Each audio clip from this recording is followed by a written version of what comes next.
Let's bring it.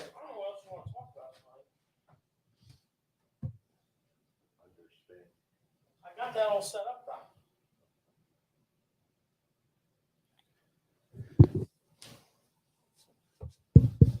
Welcome, everybody, to another edition of Tackle Shop Live.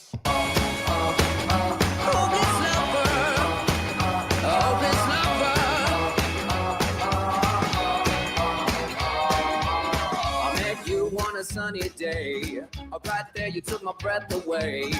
Young and pretty, was it just a dream? Right on. The next day you called me up. Tim, me how are you, buddy? WB Jones is in the house. Scott Luckoff is here again. Thanks, Scott. Thanks, WB. Please tell me I love Tim, good to see you, buddy. Michael Bradley's here. Charlie Esterly. What's up, Charlie? Warren Cottrell. Don't have anything? Uh-oh, can't hear me?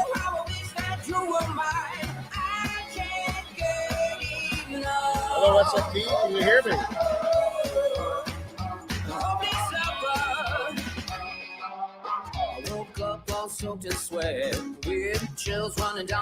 Let me know if you guys can hear me. I'm hoping you can. Can you hear me?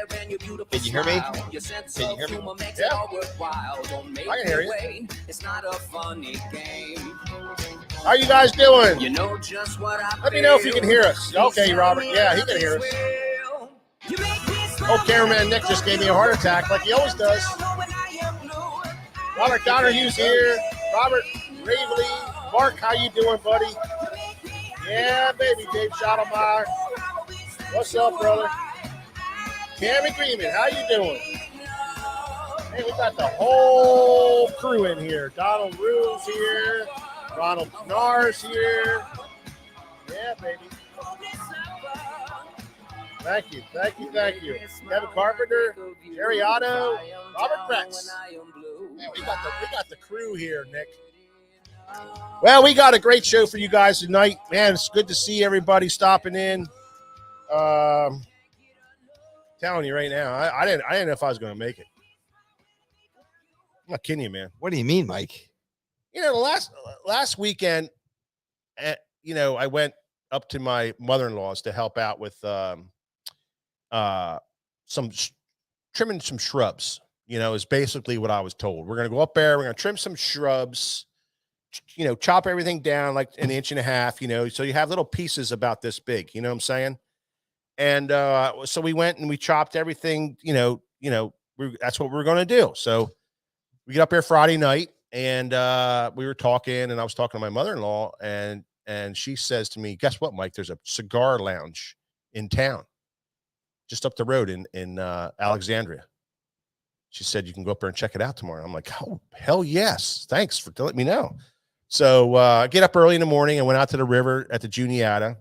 And I was checking it out. Now, I didn't bring any rods along because it was a work weekend. So I didn't want to, jump in the water and start catching fish. But I'm standing there and I'm drinking a cup of coffee out overlooking the Juniata River. And these smallies are just blowing up like you would not believe. And I am going absolutely ape. So I had to leave right away.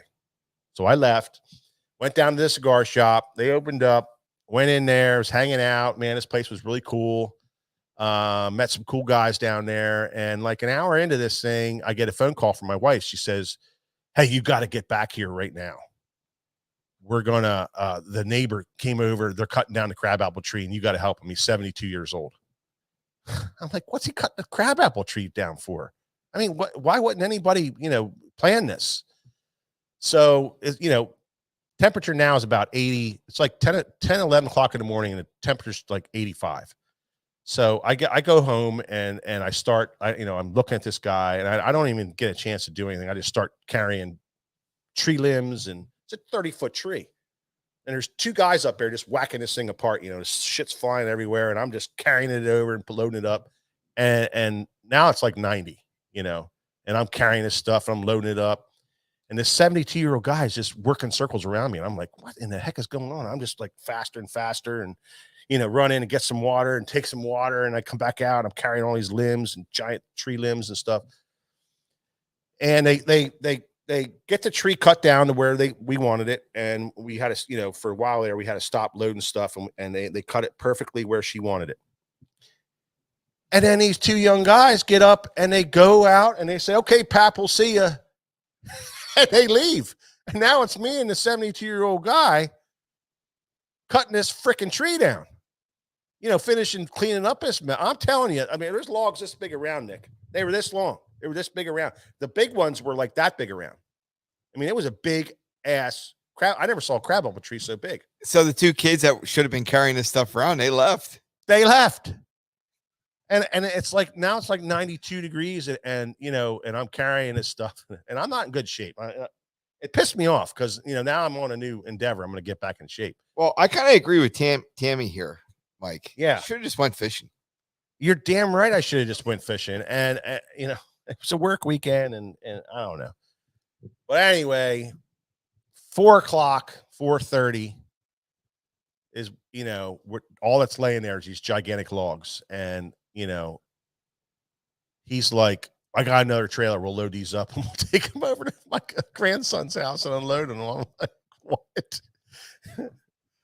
So, you know, I manned up and I did it, and I came back and I'm sitting there in a chair, and she's like, "Okay, we got dinner ready for you." You know, we come up and had dinner, and my wife goes, "All right, we're going to mow the grass now." I'm ready to strangle her, man.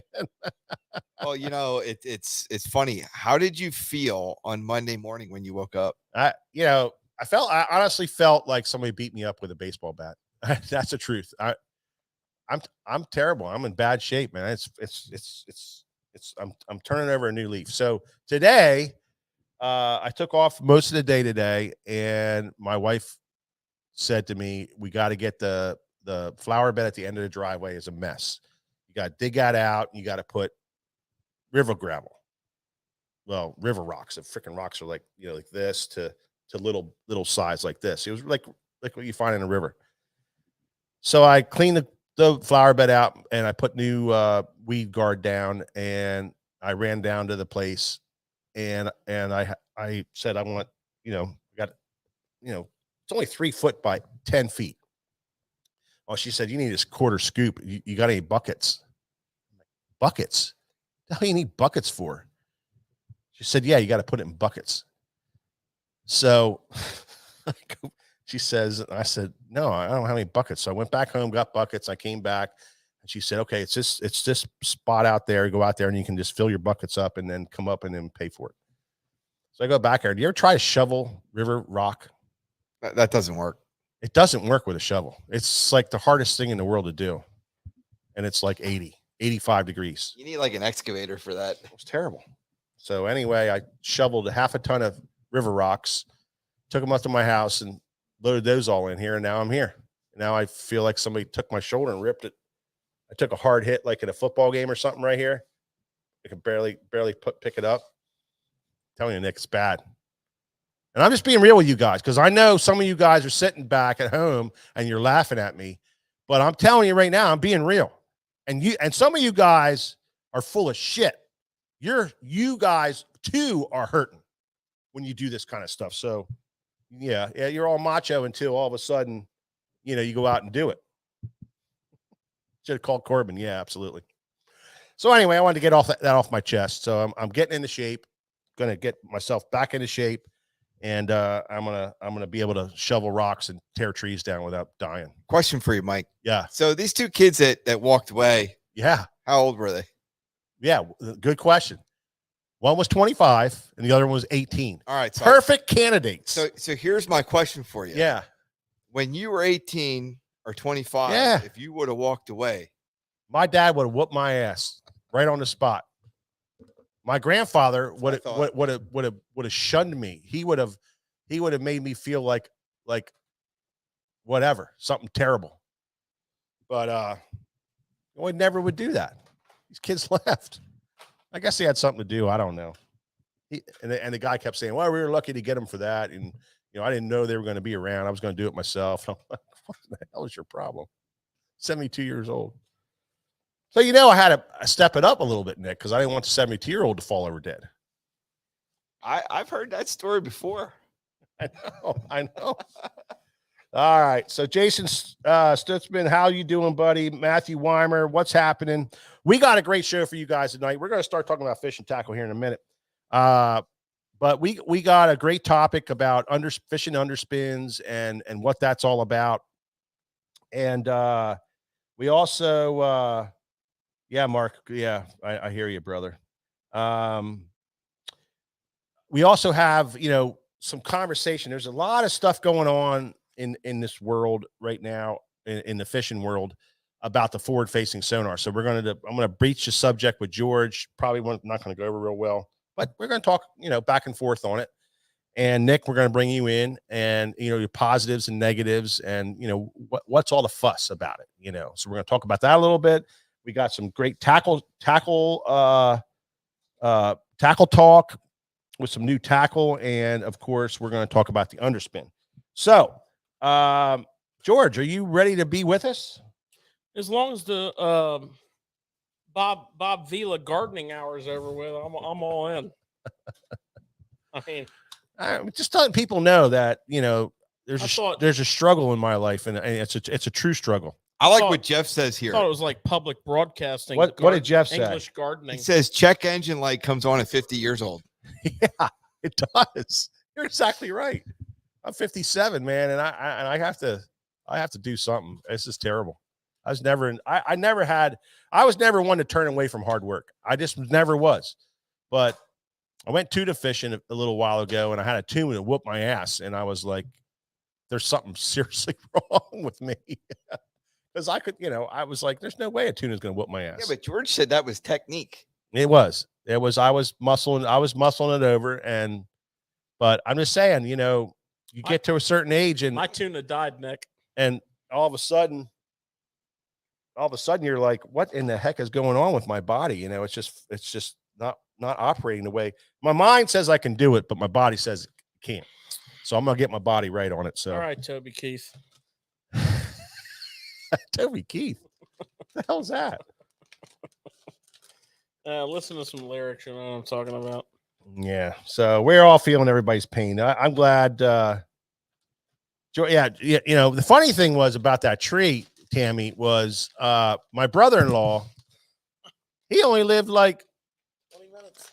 He only lived like 30 minutes away, and I walked in at one point, and I said, Trish, I'm going to die. I'm seriously going to die. And she was like, I said, where's your brother? She said, I'm trying to call him. He won't answer the phone. I said, you're damn right he won't answer the phone. He knows exactly what's going on. I said, tell him to get his butt down here. I'm seriously going to die. I said, otherwise, you're going to have to come out and help me carry he lives. Oh, shit. All right. Enough of that. You sure? Well, I want to see some good stories here. Dug a hole. Devin says he dug a hole for my mailbox last weekend and was sore for 3 damn days. He's 34. I feel your pain, buddy. Yeah, we got to keep it up, man. We got to start doing something. We got to start working out or something, getting our bodies right, because I'm telling you, man, setting the hook. It's bad. Yeah. Well, I'm getting all this stuff done, and I'm taking care of all these duties that I need to do, because the late summer, early fall bite's coming, and I want to be fishing for the rest of the year. So I'm getting all this stuff done. When she wants it done, I get it done right away. So we're going to be ready to roll here in this weekend. Monday, we're heading out, going to annihilate some smallies, maybe some largemouth. Who knows where we're going to get into. And I'm excited about that and get back on the bandwagon of fishing. I missed a couple of weeks there.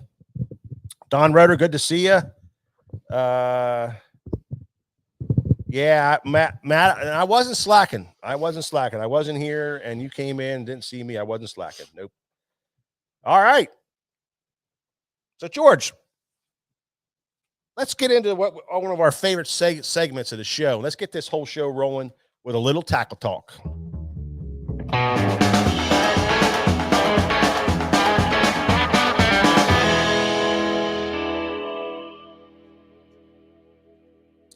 All right, George.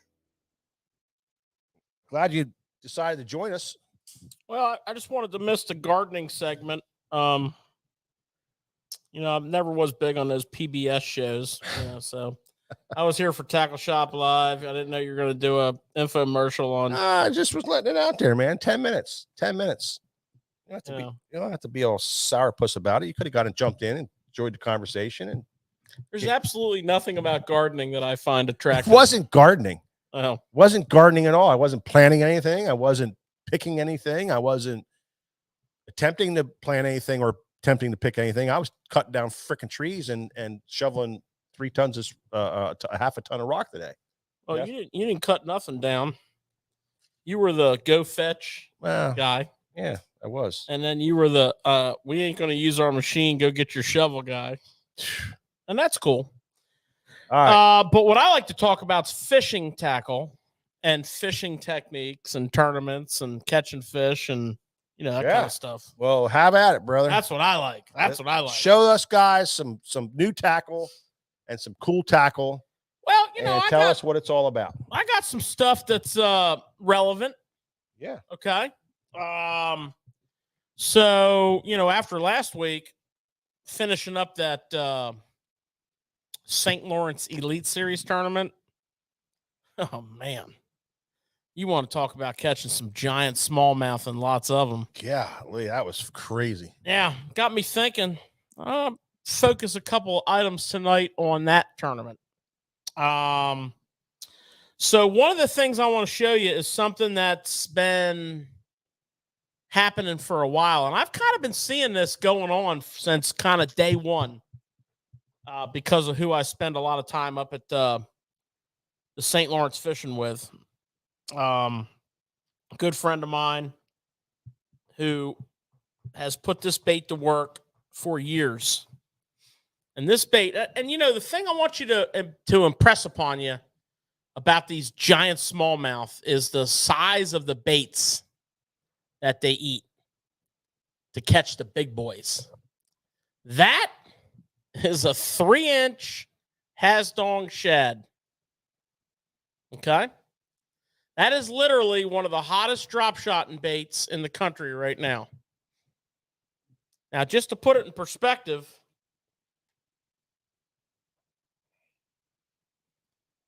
I don't know if we can do this. We're locked in here. That's a 4.2-inch Hasdong shad. I mean, you can see the size. You can see the whole package there. This is the juice. And a number of your top finishers relied on this bait. And there are, dare I say, copies of this bait approaching the market here soon. Imagine that. But drop shotting this on a small hook, certainly no bigger than a 2, is deadly. I've sat in a boat for probably a dozen days and watched my buddy Ryan just put him to sleep on this thing. Cloudy day, sunny day. It's crazy how little that thing is. And that big giant fish just eat it. When you look up there and you see the little minnows up there, and obviously their goby is the primary forage. There's no goby. A lot of the gobies are way bigger than this. But there's a ton of little minnows up there that are up off the bottom, and there's a ton of small gobies.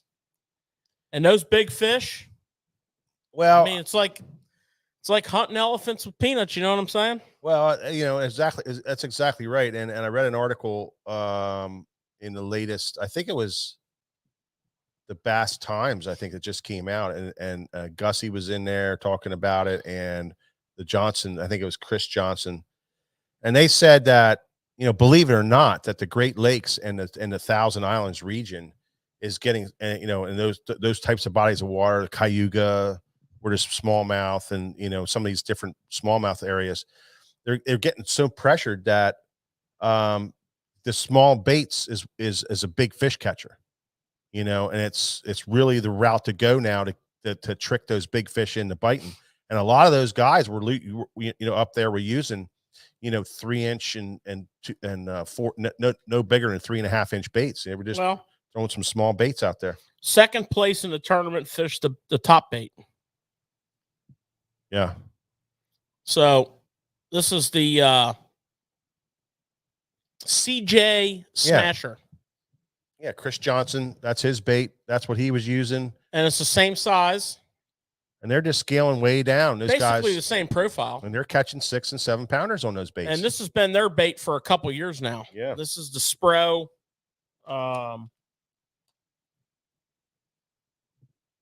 CJ Smasher. What's interesting about this is it's a Elastec. So you can literally catch like all day long, catch fish on the one bait. So when you see the quantity in the pack and the price, don't have a conniption.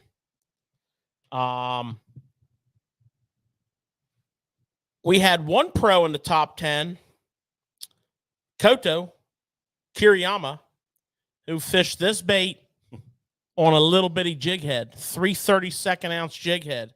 And he just cast it out there, let it sink down, and just kind of let it float through the fish. So this bait right here is hot. I wanted to highlight that tonight. It's called the Mega Bass Hasdong Shad. And it is money. You can drop shot it. You can fish it on a jig head. Light line, obviously. That's right, Charles. We call it the Gobi One Kenobi also. And this bait works all over the country. I've actually had really good days with this bait locally in the winter, particularly. Yeah. So Absolutely. Good stuff right there. George, when you go to something that small, are you downsizing to 6 pound test, or are you staying with 8? Or Well, Ryan, who taught me of the effectiveness of that bait, only fishes it on 6. Only. And I literally have never seen him break a fish off. When Mike and I are up there fishing with him, a lot of times Mike is fishing 6. And, you know, that 6 pound test on those small hooks, those number 2 hooks and those small baits. He uses a number 4 too. Yeah, Real he small uses hook. a number 4. Absolutely. Yeah.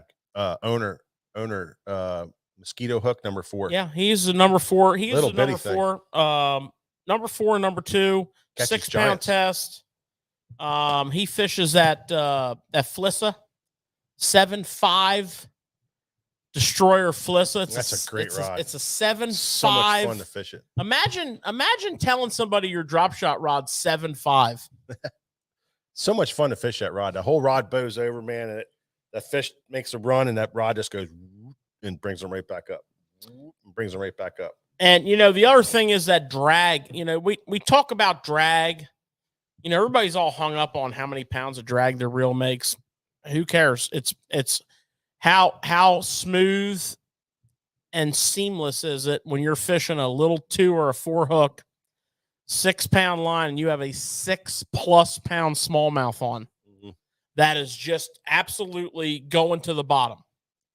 And I've watched him with his setup. Last year, him and I had an amazing day out on the lake. And I watched that setup work on 5.5 and 6 1/4 pound bass. And it was a system of beauty. it's funny you bring up drag, George, because if I was watching the live this weekend, and Yeah. I'm telling you, that's all you heard. Yeah. Like, yeah, I mean, Big runs. Oh yeah. Yeah.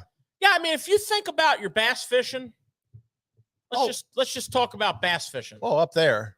If you think about your bass fishing in general, like everywhere, bass fishing, I mean, the drag is great. It's very important on the hook set. Non-existent though. You get a little bulldog of a run, 3 foot of drag comes off. That's like it.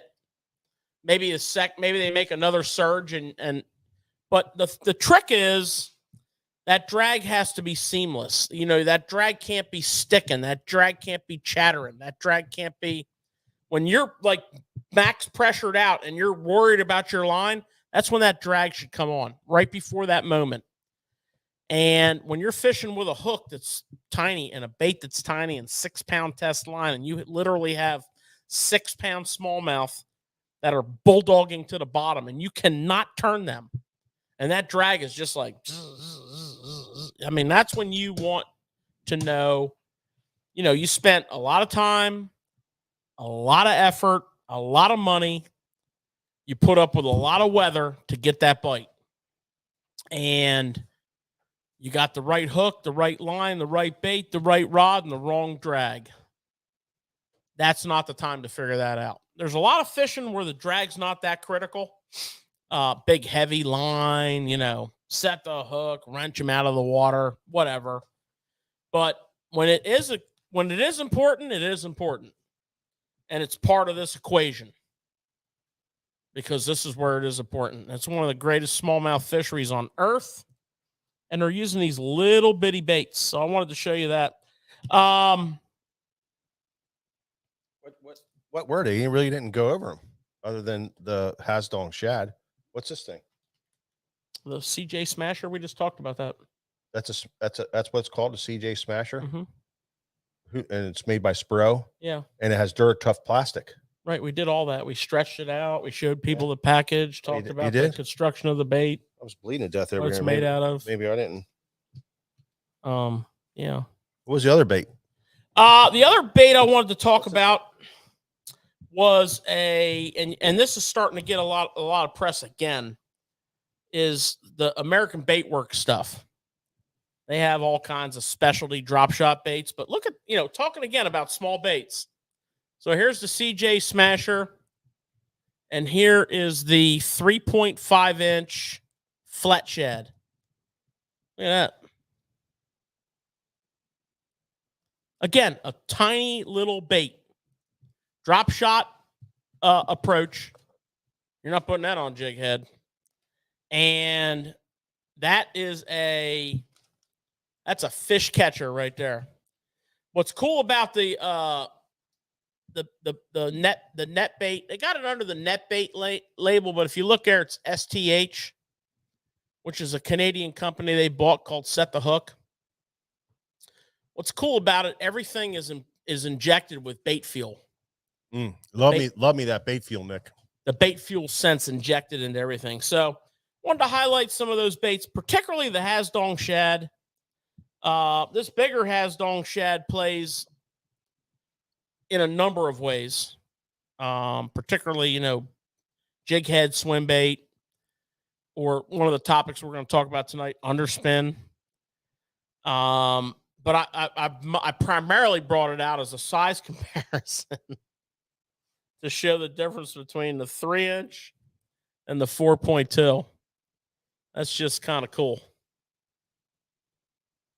So this guy here, primarily on a drop shot, deadly.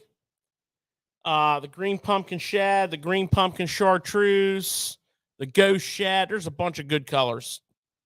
This one here, the 4.2. Now, don't get it wrong. There's a lot of guys drop shotting this for smallmouth. Okay, this is very, very popular up in the North Country, drop shotting for smallmouth. They'll tend to thread it on with the straight shank hook, like a #1 fine wire straight shank hook. We always talk about the owner Nico hook or whatever, cover shot hook. You can also fish this on the underspin, which is a topic we're going to talk about tonight. You can put this on a jig head and swim it. Akashira screw head, swim it. Very versatile bait, very effective bait. Yeah. So that we wanted to talk about. It's good fall bait too. When your bait's bigger, you can put it on a jig head and drop it right in those rocks and stuff and swim it out of those rocks. Yeah, it's the guy who turned us onto it. He fishes up on Lake Ontario, and he's caught several 8-pounders on that thing, and he fishes them on a jig head. Good stuff. Drops them on a rock, drops them on a, whatever, and swims them out of there. Yeah. So the other thing I wanted to talk about tonight was, and we used them as an example last week, but another bait I want to talk to you about is the Z-Man scented jerk shad. Last week we talked about jig head finesse. We talked about whatever you want to call it, Damiki rig, moping.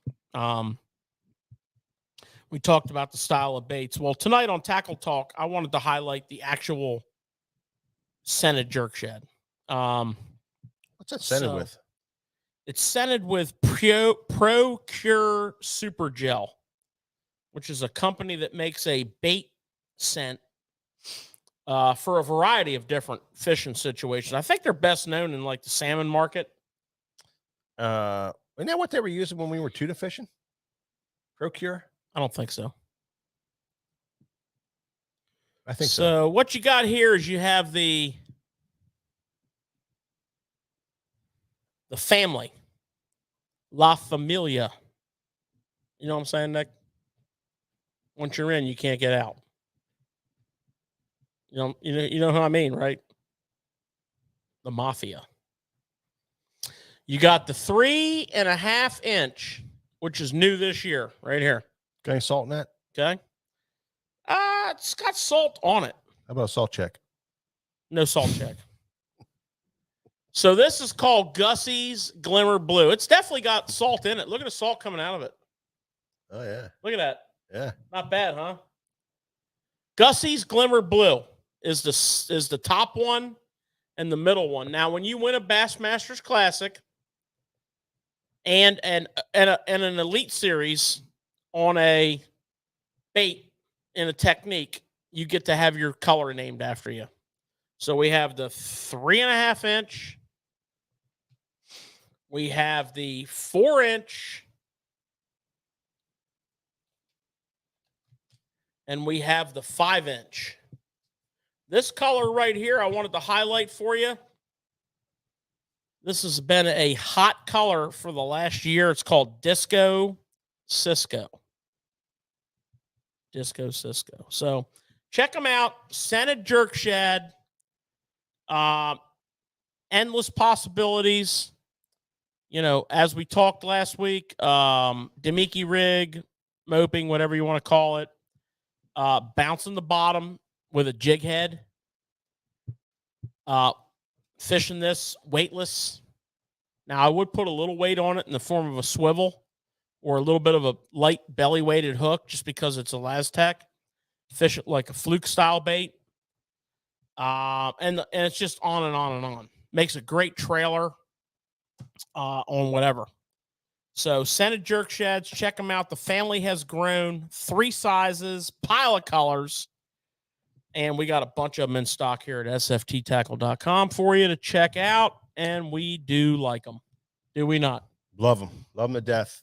Robert Bretz is telling me that Procure is also for inshore saltwater, very sticky. Could be. Yeah. Just telling. I think that's what we used when we were.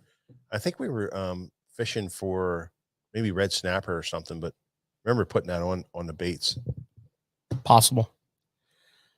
The other thing I want to show you tonight is a new underspin. It's not exactly like fresh off the truck new, but it's pretty new. And it is by Gamakatsu. And it's the Gamakatsu underspin, but this is the mini. Okay? And what's critical about the mini is it is a smaller hook. Okay? So when you have your smaller bait, now I'm going to show you this bait. You will not get this bait on here. You'll have to go to a standard plastic bait. You will not get a Laztec on this because it's a screw lock, spring lock. You put your bait on there, you get maximum mileage out of this. This is not for a Laztec. But I'm going to put that there just to show you a size comparison of how perfectly that fits a 3.5 and a 4 inch bait. But this is a primo underspin quality ball bearing swivel on that little dog. Mm-hmm. Look at that. Ball bearing swivel. Gamakatsu hook, screw lock. Love it. You lock her in, you're good to go.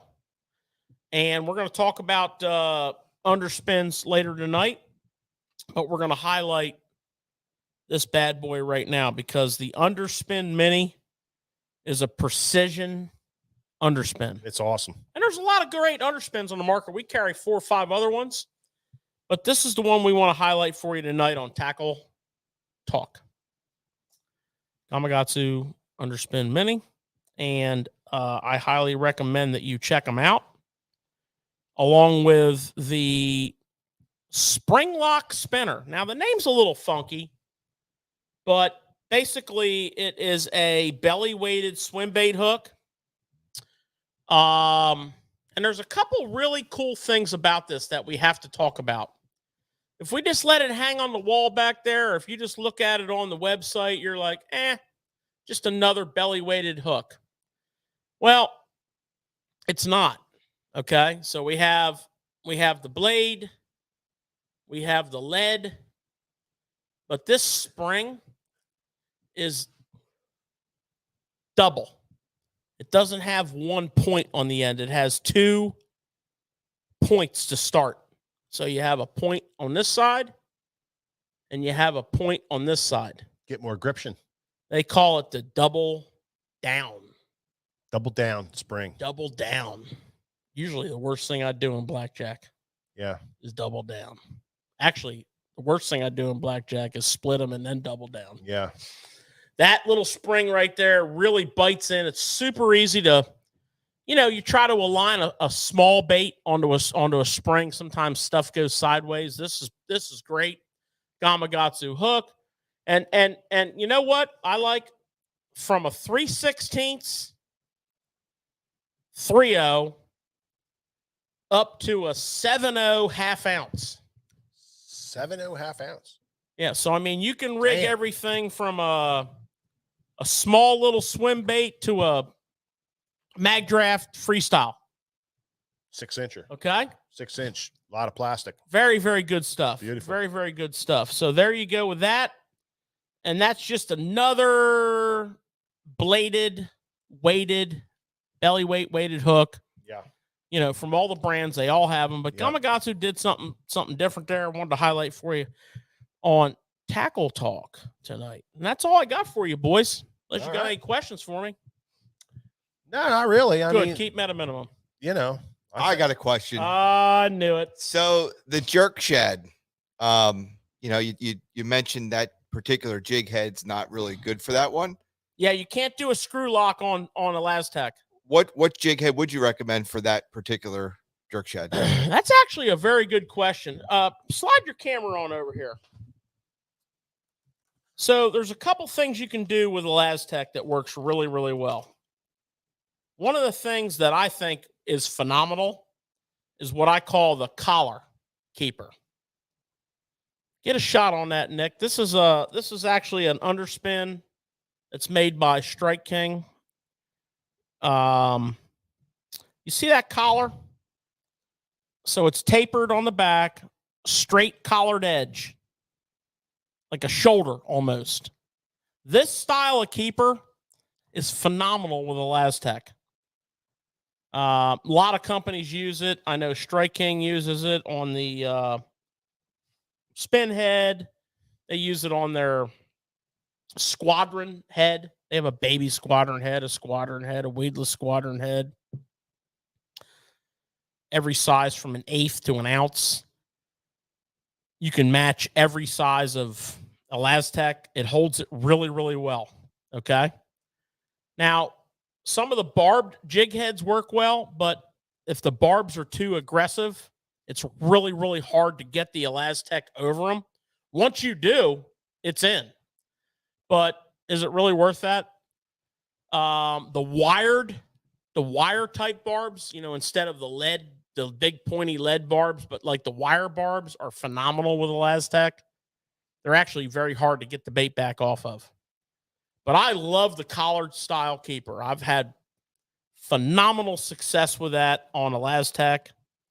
And one of the main advantages of Elastec, other than the fish catching abilities, is the low maintenance. Durability of it. I'll give you an example. A lot of you out there tonight fish a jackhammer. If you look at the keeper on your jackhammer, you'll see what I mean by a wire keeper. Okay? You can relate to that. You put Elastec on a wire keeper, it is not coming off very easily. Matter of fact, a lot of times you can't get your trailer back off your jackhammer. A lot of times, I mean, I keep them in the box when I'm done fishing. I don't take the trailers off them. I keep them in the box. Yeah. So they're ready to go and they stay clean. They're not out laying around on the boat getting all dirty. And it's, it's an efficiency thing. Not only does it catch a bunch of fish, but I'm not adjusting my bait all the time. I'm not going through like bag after bag after bag. Not that I'm disparaging other swim baits, because I certainly use quite a few brands myself, but there's a time and a place, right? And we've talked about it too many times to remunerate here. But yeah, that keeper style, Nick, is like really critical. The collar, the wire keeper, and the small barb, in that order. I'll take the first two. I do not use the barbs. They're and I fish with people that are hung up on them. They have confidence in them. They've developed their system around them. But I get tired watching them rig their baits up. I'm like, good Lord. Glue. We got glue involved. Mm-hmm. We got like big effort to get the bait over the keeper. Lock them in over the keeper, man. I'm just saying, It's locked in. People, there's another world out there, and it's blue skies, green fluffy grass, and everybody's happy. The Miller Lite's ice cold, and the Elastec goes on easy and stays there. So there you have it. Yeah. Nick, that's all I got for you, buddy, unless you got another one of them provocative questions that you come up with. I like it. Well, let's roll right into that. Let's talk a little underspins. Get on that bandwagon.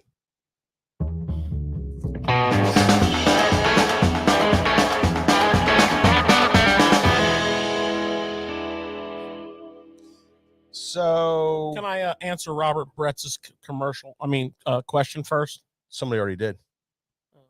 That's disappointing. Did you Google that, Lisa Lake? Because that's Mark. He probably did. And good for you, Mark. Fact checking. I don't care for it if it was done on Google. I don't know if that's when when the underspin was actually brought to life as far as being really super popular. Was that when it was? That guys got real excited about it. I mean, that didn't hurt it. What I'm trying to think any time before that I guess where I heard about it was fishing underspins was on Sydney Lanier for the spotted bass. Yeah, and that's what I was going to say to you, Mike. The underspin has always been in the shadows, but it's always been like a local bait. Yeah. Like a local deal. Like on the Susquehanna River here in the spring, when those fish get a little funky after the spawn, the water drops out and gets low and clear, and it's just like you get a tough couple days. The little underspin can kick them alive. Like you said, the spots. Yeah. Bringing it through suspended spotted bass. Well, cold front fish. I think the guy who really, for me and us, I think that brought it to our light was Tom Mann. Oh, absolutely. I mean, he was down there. He was winning tournaments on Lanier, and he was fishing spots in deep water, and he was fishing an underspin. I got a picture of him right here. What is that? Carry this picture in my wallet all the time. Yeah, that's it. Buckeye Suspin.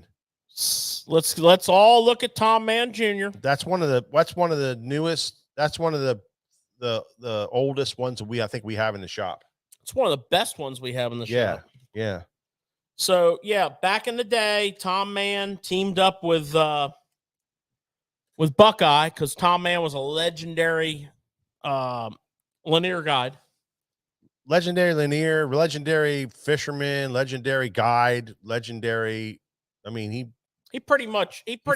won bass tournaments. He pretty much opened up people's eyes to what they call jumbo spots. Yeah. And, when those fish suspend, his weaponry of choice was the underspin. He would put a little Zoom Super Fluke Junior on there. Yeah.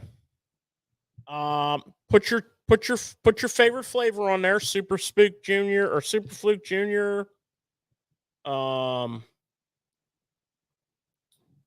Put your scented jerk shed on there. Whatever. But it's a pendulum technique, much like moping. Mm-hmm. And it's also like slow rolling above them technique. Yep. That's what Casey Ashley did in the classic. Yeah. With a homemade. Casey Ashley won it with a homemade underspin that him and his dad made. Oh. And Did they go to market with it after that? Well, True Turns tried to do it as, Casey Ashley's Roadrunner.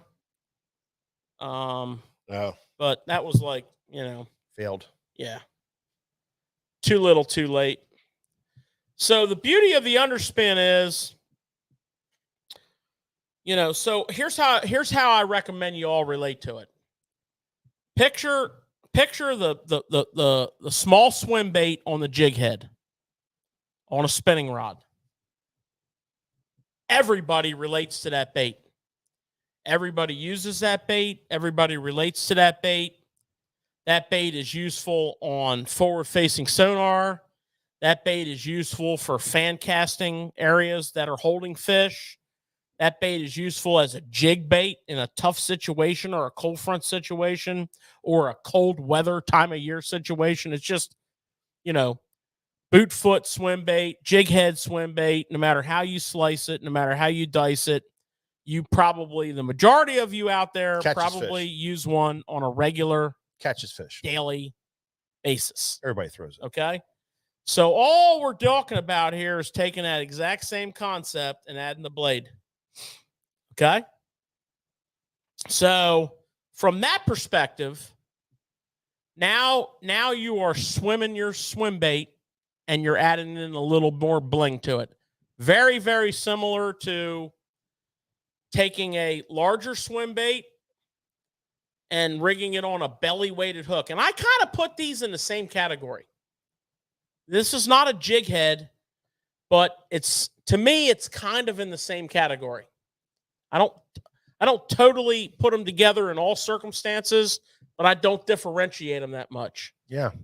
And this can be a deadly approach to grass fishing. Pre-spawn, grass fishing. Sometimes that little blade on the back of that swim bait package is the game changer. The owner beast hook with the flash. The Gamakatsu spring lock spinner that we just talked about, and we are talking about. They all have every company has one. Okay, those are some of my favorites. I don't differentiate that a whole lot. I mean, this is more effective in deeper water. This is not effective in deeper water unless you're fishing a really big swim bait on like a 1/2 ounce underspin. So this, I differentiate them there. You follow what I'm saying? Yeah. Like these are great in shallow water. Yeah, I agree. These are great in all water. Yeah. You can go and get yourself a little 1/8 ounce one of these. Or here's a 3/16. You can fish this in 2 foot of water. You can take this all the ways up. Here's a 3/4 ounce. Okay. You can take this all the ways up to, bigger water. And, this is the Strike King. You got the Strike King Tour Grade. Everybody does a little different. They have the swivel coming out of the head. So you got a swivel and a swivel. So you got the double swivel. You got the burner blade. That's just their way of doing business. It's the same concept, okay? They're all really good. The Sioux Spin from Buckeye. We love it. And, onward and upward. Name your brand. There's plenty of them to choose from, and they're all quality. But for me, from shallow to deep, I fish this bait on a spinning rod. Okay, we're talking I mean, unless I'm fishing a heavy one, which I very seldom do, I'm fishing it on a spinning rod with anywhere from 8 to 10 leader on my braid.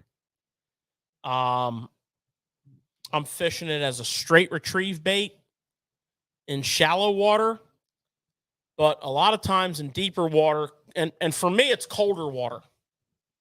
I don't really reach for this bait a lot in the summer months. Late fall, early winter through early pre-spawn is when I find this thing shines. For both smallmouth and largemouth.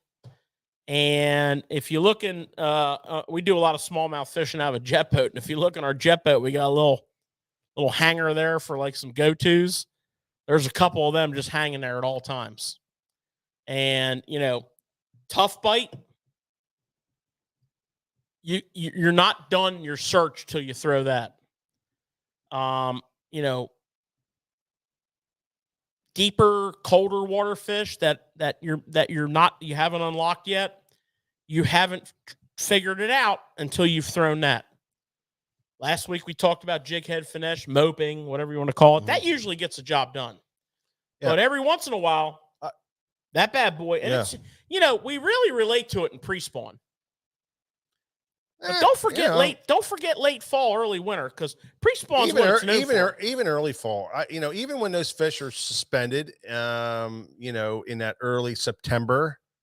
I mean, terrible time of the year to catch fish, man. It's horrible. You need a little bling on there. You can get it deep. Let's talk about rods a little bit, George. I mean, I know you're talking spinning rod there, but I like the spinning rod. You know, I believe that there's a time and place for bait casting too. You know, when you're dealing with big giant fish. You know, these guys are catching 5 and 6 pound spots. You know, they're going to throw that thing on a bait caster. I'm going to throw it on a spinning rod. It's open water. Yeah. I'm not fishing. I don't fish these in big weights. Now, if you fish these in big weights, I can see you using casting. Well, I mean, quarter ounce on up. Quarter, 3/8, half, 3/4. I'm just talking about me. I know. I realize that. I pretty much. I realize that. I understand that, but I'm also saying that there's a bait casting. Oh, absolutely. You know, and that's what I want to get to is the bait casting rod and reel combination that guys would actually. I would imagine it would be.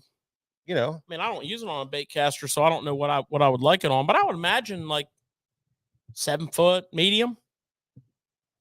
Yeah, I mean, absolutely a 7 foot medium and something like that. You know, I don't know if you want to go real heavy in line, but you know, the 10 pound to 12 pound test fluorocarbon will get you down. And, you know, for you guys that need that want that extra horsepower for those fish that are really big and you need to get them in the boat, then a bait caster is definitely something you can throw it on because they make these things all the way up to a 3/4 ounce.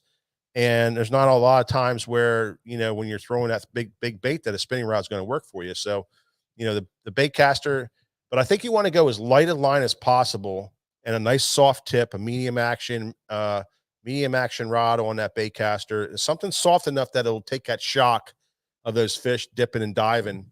And then also give you the castability. So a fast taper, you don't need extra fast, but a nice fast taper rod would do that well for you.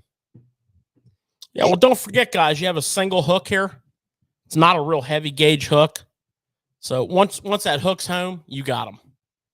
Yeah, I've had some great success with the Buckeye. I've used that quite a bit at local lakes. And, you know, to your point, Mike, I did use the bait casting equipment, and it was exactly what George said. It was a 7 foot 1 medium, 7 foot 1 medium. Yeah. 12 pound fluoro. And that seemed to do the job pretty good. Yeah, you don't want to. It's not a power fishing thing where you need a medium heavy or a 7/6 rod. Even with a 3/4 ounce, you want some flex in the tip so that you can get the bait down nice with the lighter line, and be able to swim it and pendulum it through those schools of fish. You know, when you are fishing a little bit bigger one, or you're targeting a ball of bait fish or a stump. You know what I'm saying?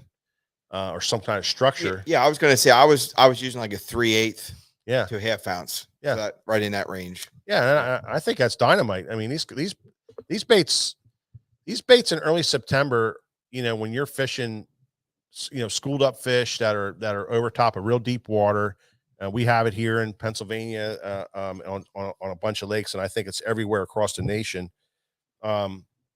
This is when you want to add a little flash to your bait, instead of just doing the mopping or Moping, whatever it is, and could be mopping. And the other technique, the Demiki rigging, which is basically the same thing.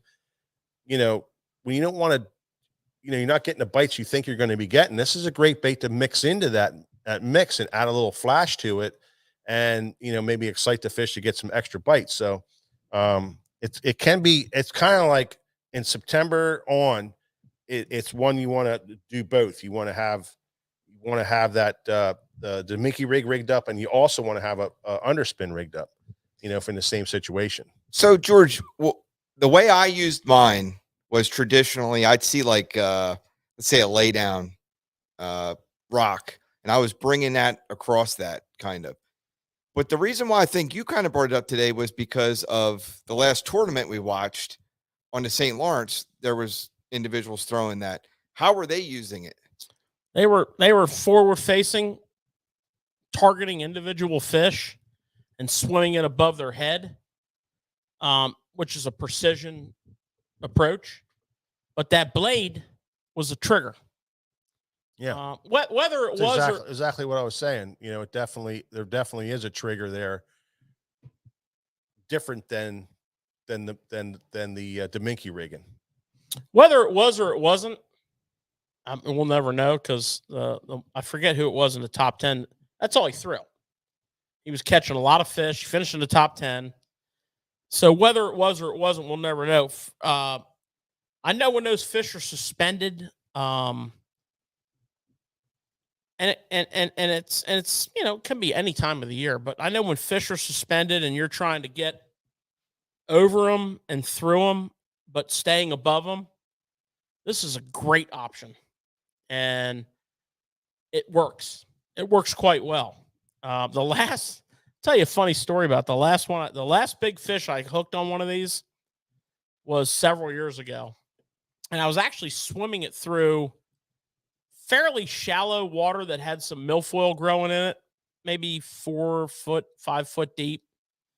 And it was super tough. And I was like, desperation has settled in. I was fishing a tournament, little club derby. And I pulled this thing off my rack, tied it on, put my bait on there. Don't I get a bite? Now, for all I know, it was a catfish. All I know is I set the hook. We loaded up. I'm thinking, way to hang in there, guy. Tunk. Gamakatsu hook snapped in half. I reeled the bait in, thinking I broke it off. I reeled the bait in. I came back with that. No bend, no hook. The hook snapped. A Gamakatsu hook snapped in half on my underspin. So, a tough day like that, that bait got me a bite. Hope you're not using that same company anymore. Well, I was talking to a customer in here the other day, and he had bought a swim jig from Hayabusa. And the Brian Schmidt. And he set the hook on a fish this past weekend. The rod doubled over, and the line went slack. And he reeled in the eye of the hook and the jig head. No hook shank, no skirt. The Hayabusa hook broke in half somewhere in that head. And my thing is, if you make $1 million of anything, something's not going to be up to snuff. And that just, I mean, it's rare. It's rare as can be, but it happens. Got a question here, Nick, on line. What line would you throw on that? Well, the way I was rigging it was 12 pound. Straight fluoro. But I don't know what they were. You asking the way I was doing it? Yeah. Yeah, 12 pound fluoro. Yeah. Yep. Yeah, I would do straight fluoro myself. Yeah, straight fluoro. You know, on the bait caster, on the spinning rod, you could go straight fluoro 8-pound test, and I think you'll get everything done there really, really well. But also, you know, we really like that, you know, 10 to 15-pound braid with the fluorocarbon leader. I really like that combination. I do both. Now, again, remember, I don't really fish them heavy. I tend to be in that 1/8 to 1/4 ounce range. I fish them on a spinning rod, and I do both. If I happen to have a spinning rod laying there that I can tie it on that has 8-pound fluoro on it, I'm completely comfortable with that. I'm in open water. I'm going to land that fish. If I happen to have a spinning rod laying there that has braid to a leader, you know, as long as it's an 8-pound leader or maybe a 10-pound leader, I'm going to tie that on there, and I'm going to do the same thing. I'm, you know, for my fishing, I really rely on this bait in open water. I think it's a deadly tool in open water. And my spinning rod with that setup, I hook them, I'm getting them. They're coming in the boat.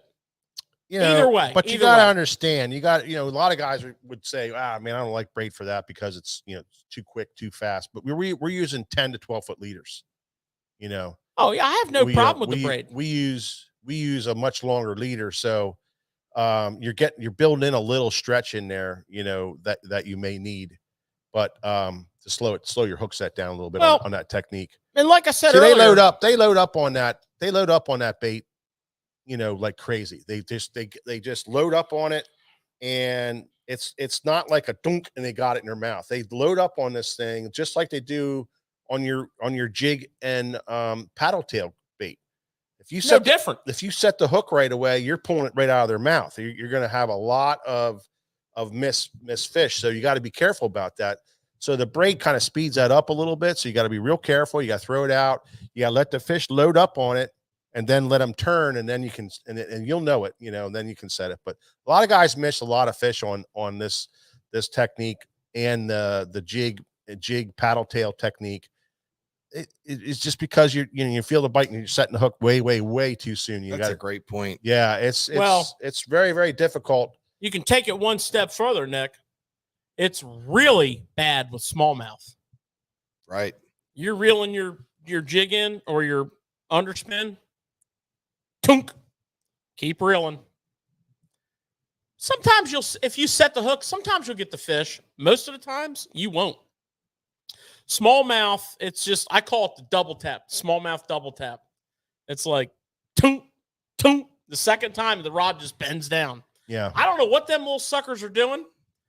I don't know if they're like headbutting the thing or if they're like hitting it and blowing it back out again. But when you're winding a ball head with a swim bait or a little underspin with a swim bait, like I said, every once in a while, tunk, and you got them. But most of the time, it's like, what in the world? Yeah. Tunk, tunk. It's the smallmouth double tap. That's a great point. It's really weird. Or you'll see, like, you'll feel like it's hard to explain. You almost feel like your line moving a little bit sideways. Yeah, like, you know, not quite. It's not a jig bite. No, it's like no, it's not like yeah. No, it's not. I mean, you get that. Yeah, but it does. The result's not the same. Yeah, so you got to be careful with that. How do they hit it like that and they're not there? You got crazy. You got to be careful with it with all lines, but you got to be more careful with it with a braid to fluoro leader. You know, you just got to get yourself. It's like a buzzbait bite. You know, they come up, they smash the buzzbait, and then, you know, it's like that delayed thing, or a frog bite. You know, you get the frog to come up, they smash on it, everybody, you know, pulls it out of their mouth. But it's kind of like the same kind of delayed deal. You know, this came from a question about line. Yeah. And I don't know anybody that spools more line than the two guys on camera right here, right now. I actually have now surpassed from here to the moon and back again 6 times. There you go. Well, my question is, took a while, but I did it. You asked a question with my setup. Yeah. I used the 12-pound straight fluoro. Are you guys seeing a change in that? Are people going on a bait casting setup braid to fluoro, or do you see the straight? Not as much. No, I would say on bait casting, you know, the guys that use, well, I mean, for this technique, it's straight fluoro. I'm just saying in general, are you starting to see No, that absolutely. trend, There's guys that do use braid to fluoro leaders, but not as much. Not as much. Not as much. But Yeah. I do have a tip for you. Short leader. Very short. If you tie up a leader on your braid for your bait caster, you know, let's say you use an Alberto knot. Make sure you cut the tag end of the fluoro or mono flush. There's no little spike there to catch. And B, what I like to do, because once in a while you have to do this, especially if you get on like a flipping bite where the fish are like freaky in grass, you got to use braid, but you need a leader. What I like to do is I tie my leader on, and then I reel my reel up to where the knot is outside of the level wind. And I would like to repeat that. Have the knot outside the level wind. Do not put the knot on the spool. Do not let the knot go past the level wind. And then go up to the tip of your rod. You got your leader hanging down there. Kind of picture your lure on there and cut it off. That way you don't reel the knot onto the spool and it has to go through the level wind. 9 out of 10 times, no problem. The 10th time, you're pissed. And just take it from me, from an efficiency standpoint of view, from a mental health standpoint of view, from a frustration, whatever you want to call it, just do that. I kind of disagree with you on that. You know, I'll tell you why. A lot of these rods have micro guides, and if they don't have micro guides, they have semi micro guides. And you know, when you're flipping with a bait caster, you're flipping, you know, 50-pound tests, 40-pound tests, 65-pound tests, and you're tying it to. You're not tying it to a 12-pound leader. You're tying it to a 20-pound leader. I usually have 65 braid to a 20 fluoro. 20 fluoro. And but when I have to use a leader, first of all, I don't even like to use a leader in this situation. But if you have to, my point is that you're going to be pitching, you know. So what I do is I make the leader, you know, only 4 feet long or 5 feet long, because that is about where the knot is outside the thing. You're not going to keep reeling it inside there. And you're not going to have that thing catching up in your guides when you're pitching this freaking rig. Well, I guess if you fish micro guides, I don't. Well, I mean, say even semi micros they're hanging up in. You know, there's been a lot of complaints from customers, you know, over the years that they just, you know, they're having problems with this thing catching in their guides, catching in their guides. It's not the reel, you know, it's catching in their guides. And because 65 or 50 to a 20, that's a big knot. You can cut it pretty flush, you know. I don't know if an FG knot works better for that or some of these other knots, but the knots that George and I use, which is the Crazy Alberto, you got to be really, really careful with it, with your guide. So what I tell guys to do is just, you know, go straight fluoro 2025 or go straight braid right in. If it's a funky situation and you still think you got to have braid, then just tie only a 4 or 5 piece. And then that eliminates all the guide problem and it eliminates the real problem all in one shot, and you don't have to worry about it. That's why I disagree with George. Yeah. I mean, you know, that's cool. Yeah. I don't use micro guides. I don't like flipping with a leader on braid, but I have had to do it already. I did too, down at Potomac. Because a really clear line. Yeah. I've literally never in my life had a problem with it the way I described, but I can see it with a micro guide because that is like, it's a big problem. I think the only person still hung up on micro guides is like Boyd Duckett, and you know, even those semi micros, George, you got to admit, man, even those. I mean, I'm just saying about my setup. Well, I've never had a problem. I know. I'm just going to straight up tell you the St. Croix tournament series, the St. Croix Victory series. These are all very, very popular rods that we sell. You're going to have a problem getting a 20 to a 25 leader through them guides. going to have a problem with it. They're semi-micro guides, and those suckers, they just won't go through it. We fish G Loomis rods, which have, they're not micros, they're regular guides. Yeah, I mean, I fish Daiwa, Shimano, and G Loomis. Shimano. But I have zero problems. Shimano and G Loomis. But I'm telling you, you get into St. Croix line of rods, you're going to have problems. You get into these Lew's rods, you're going to have problems. You get into these some of these eye rods and stuff, you're going to have some problems with that. So you got to be careful with it. It's just a good conversation. Yeah. What do you think, Nick? You're a big St. Croix guy. You're fishing all those rods Mike mentioned. Well, the thing is, you don't use it. I don't use the braid to fluoro in my baitcaster. So my question was just, is that a trend that we were starting to see? Because it was not a really question that came through. No, that's all. No, it's not a trend. For me, baitcasters, is just straight fluoro, straight braid. I think it's a good conversation, Nick, and I'll tell you why. Being in this tackle shop every day, I come across a lot of people with a lot of really good questions. And today, I had a gentleman in here who, not really local. He's not from the area, but he was up in Canada at Bob's Lake, got on a hell of a frog bite, and he had about a 40% efficiency rating. He's down here telling me his prop, and he's telling me what he wants to do. And I said, well, respectfully, sir, I don't like any of that plan. And he's like, I want this reel, I want this rod, I want this line. Like, go get it for me, I'll buy it. I'm like, respectfully, sir, I don't care for that plan at all. I think you're gonna regret this purchase. And he said, well, tell me why. And it all came back to the line. Came back to the line. He was fishing 50, on a nice rod that would handle frogs and a nice gear ratio. It wasn't like that mechanical. But I drilled down and I dug and I picked until I got the truth. He was fishing a 20-pound fluorocarbon leader. Now, the reason I bring this up is shows like this, shows on TV, reading, knowledge, fishing with other people. This is how you learn these things, okay? I once drew a guy in the club I used to be in. Don't want to get into all the finer points here.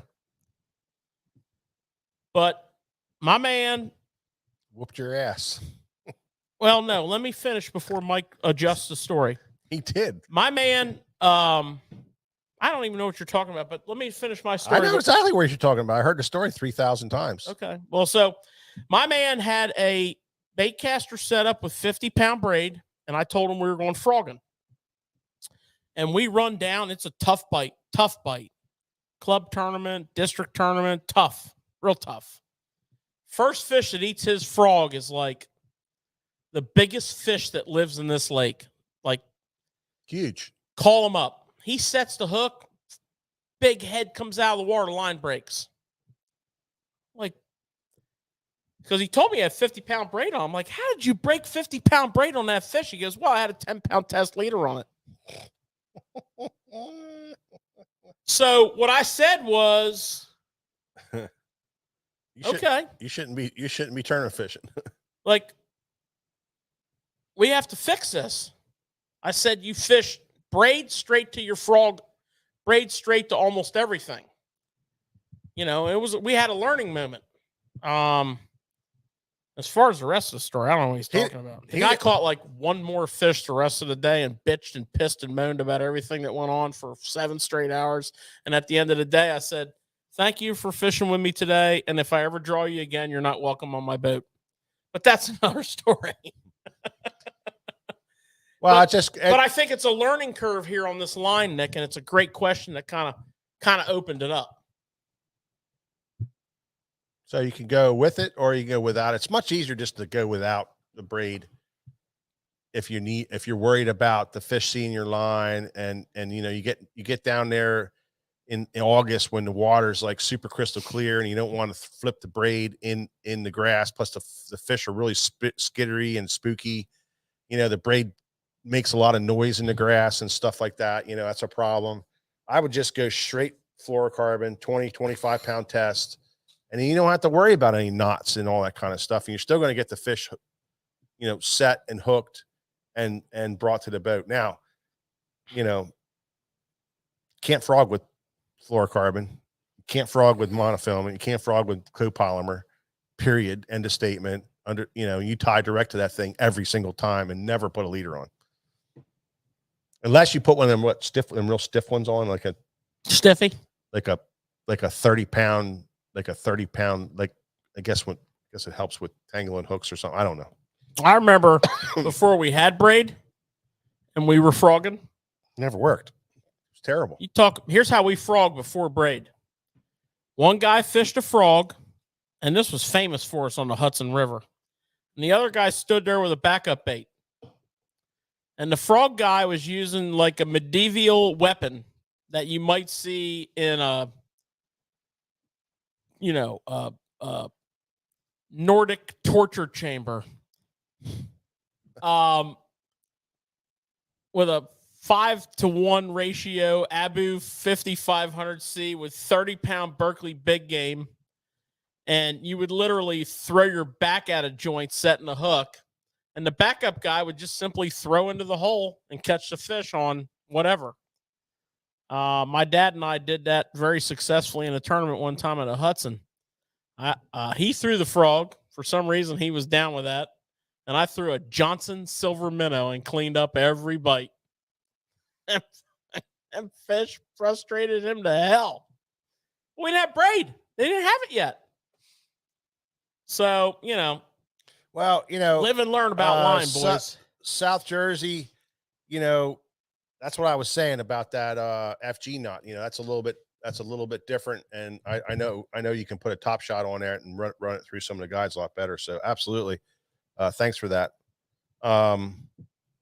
So, the thing about underspin fishing, it's not a complex deal. It's a deal that, you're matching the hatch. So the big thing is putting a bait on that the fish are going to relate to.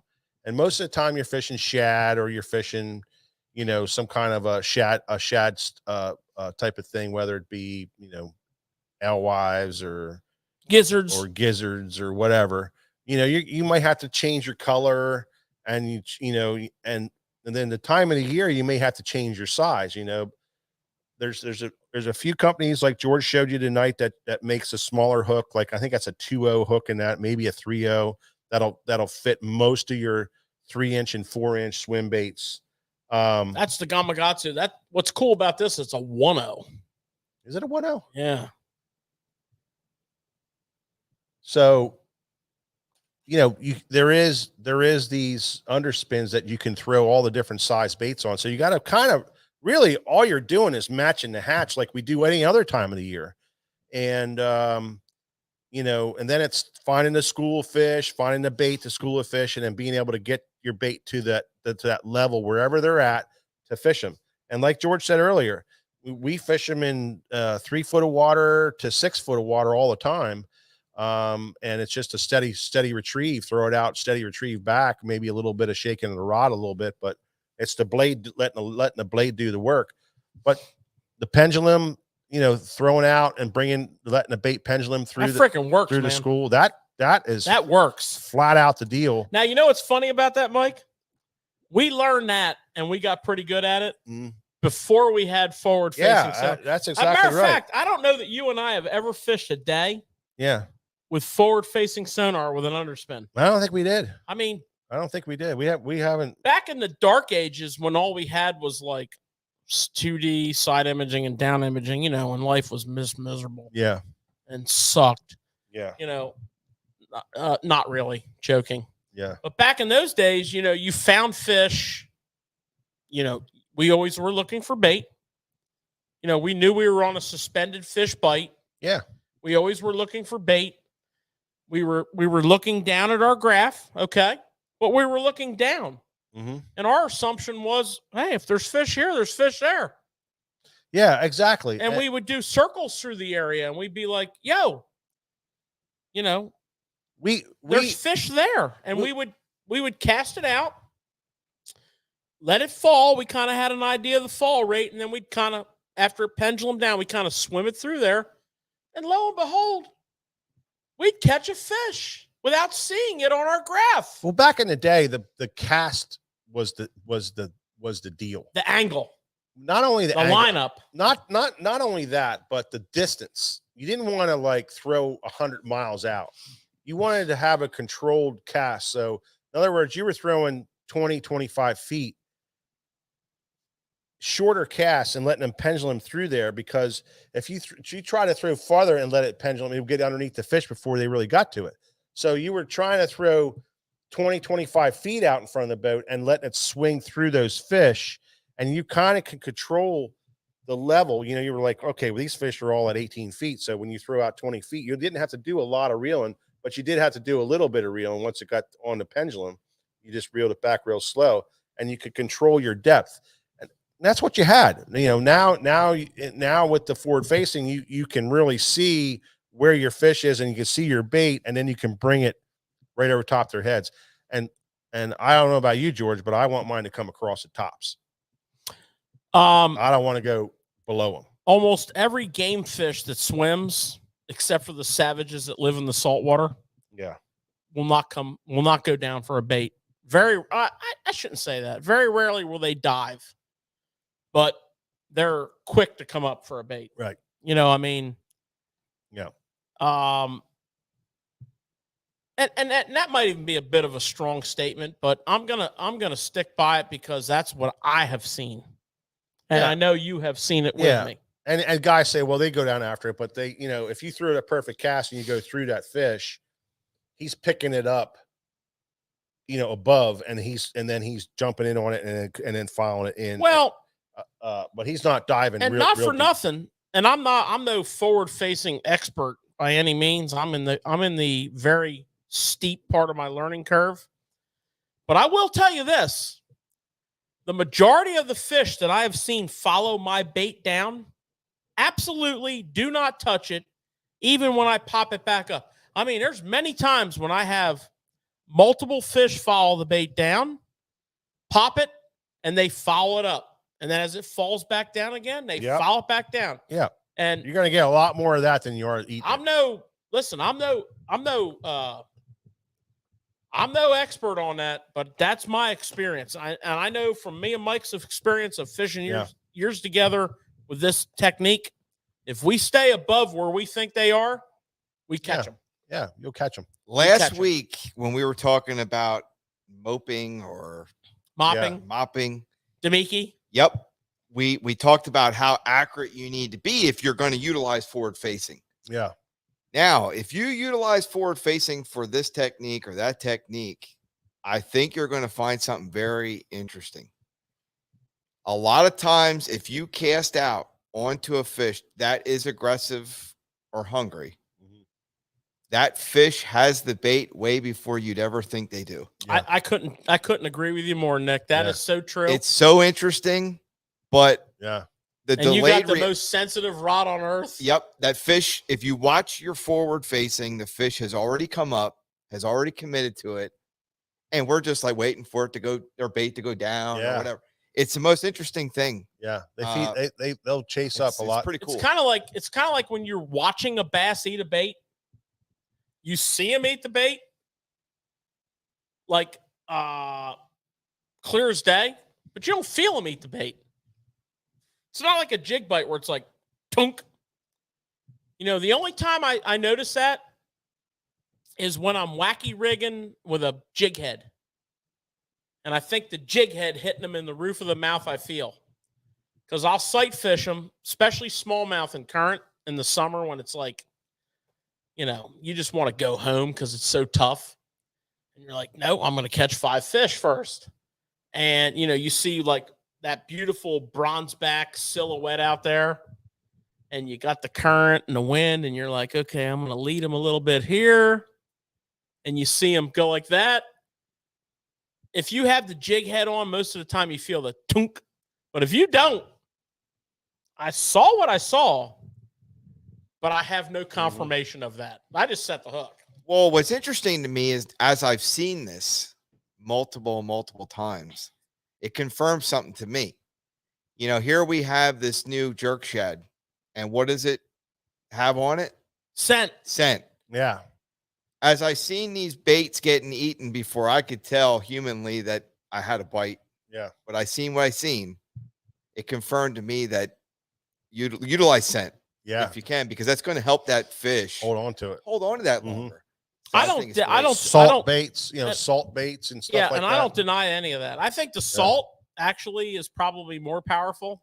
At that point, when they got it in their mouth, it's probably more powerful. But anything will help. Those enzymes where they're not going to drop the bait. They're not going to do all that. Anything to keep it in their mouth. It can keep the odds in your favor. Absolutely. Absolutely. Well, and another thing is about scent. We've talked about this a lot. It can be a cover up. Think about your fishing day. You go to pick up your buddy.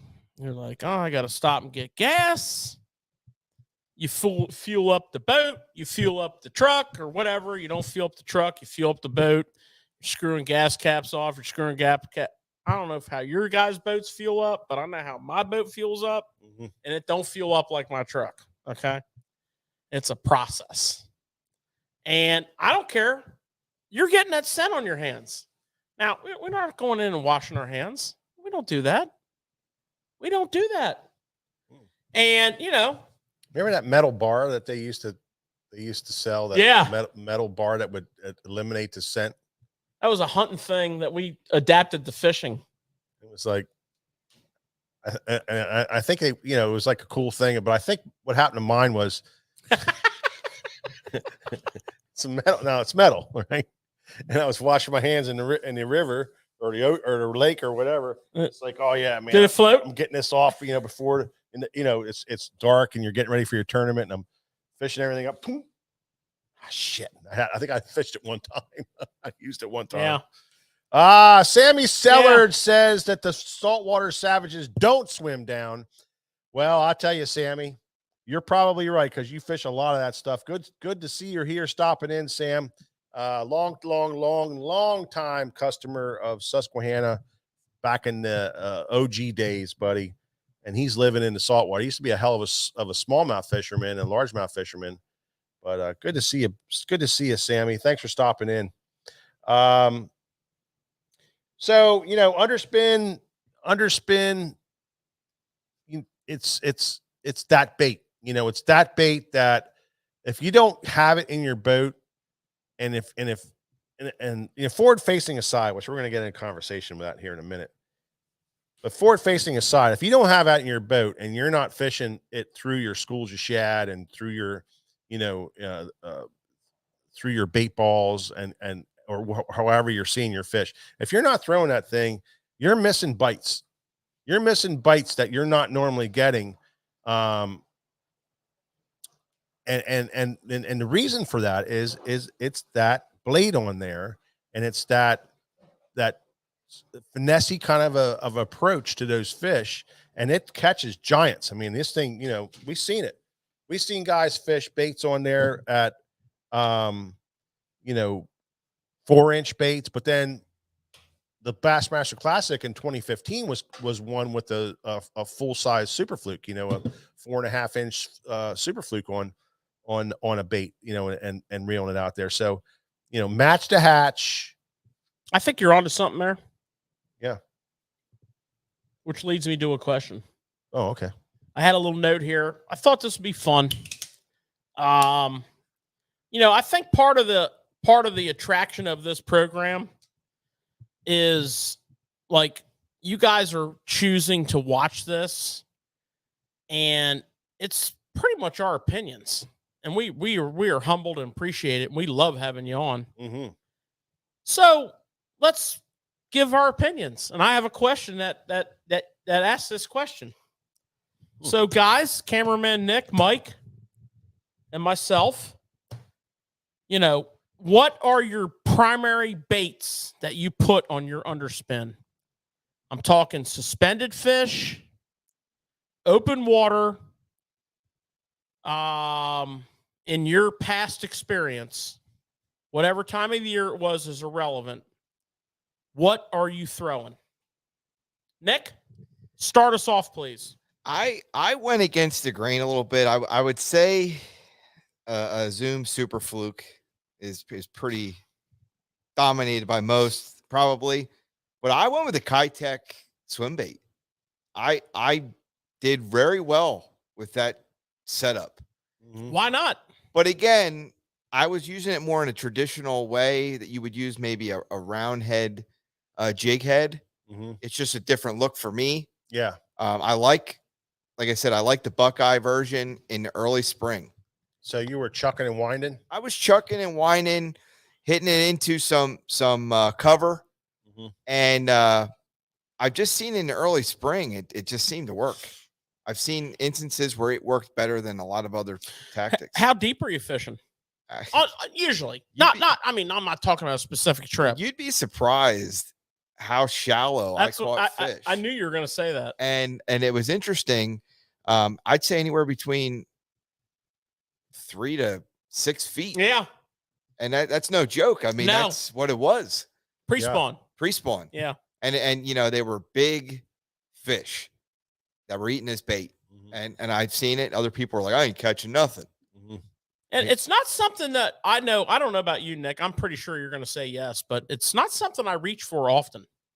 No, it's not. It's just like you said, George. There I have my hangers. I open up my thing in my boat, and there I have my hangers. There it is. Things I'd like to use one day, or it's there for backup plan. And I'm like, nothing else is working. You know what? Let's go back to that. And it works. And it's like you get that confidence over again. Yeah. Well, and I love the name of those hangers. I have them in both of our boats. And they're now owned. The company's now owned by TH Marine. They're called the Go-To. Nice. Okay. Yeah. Fitting. They're called the Go-To, bro. And I mean, you pick a hatch up in our boats, and there's the Go-To. That's right. And what's on there? The Go-To. It might be on the big boat. It might be, a swim jig, a spinner bait, whatever. But on the jet boat, for sure, there's a couple of them underspins hanging there, rigged up. So for me, Nick, as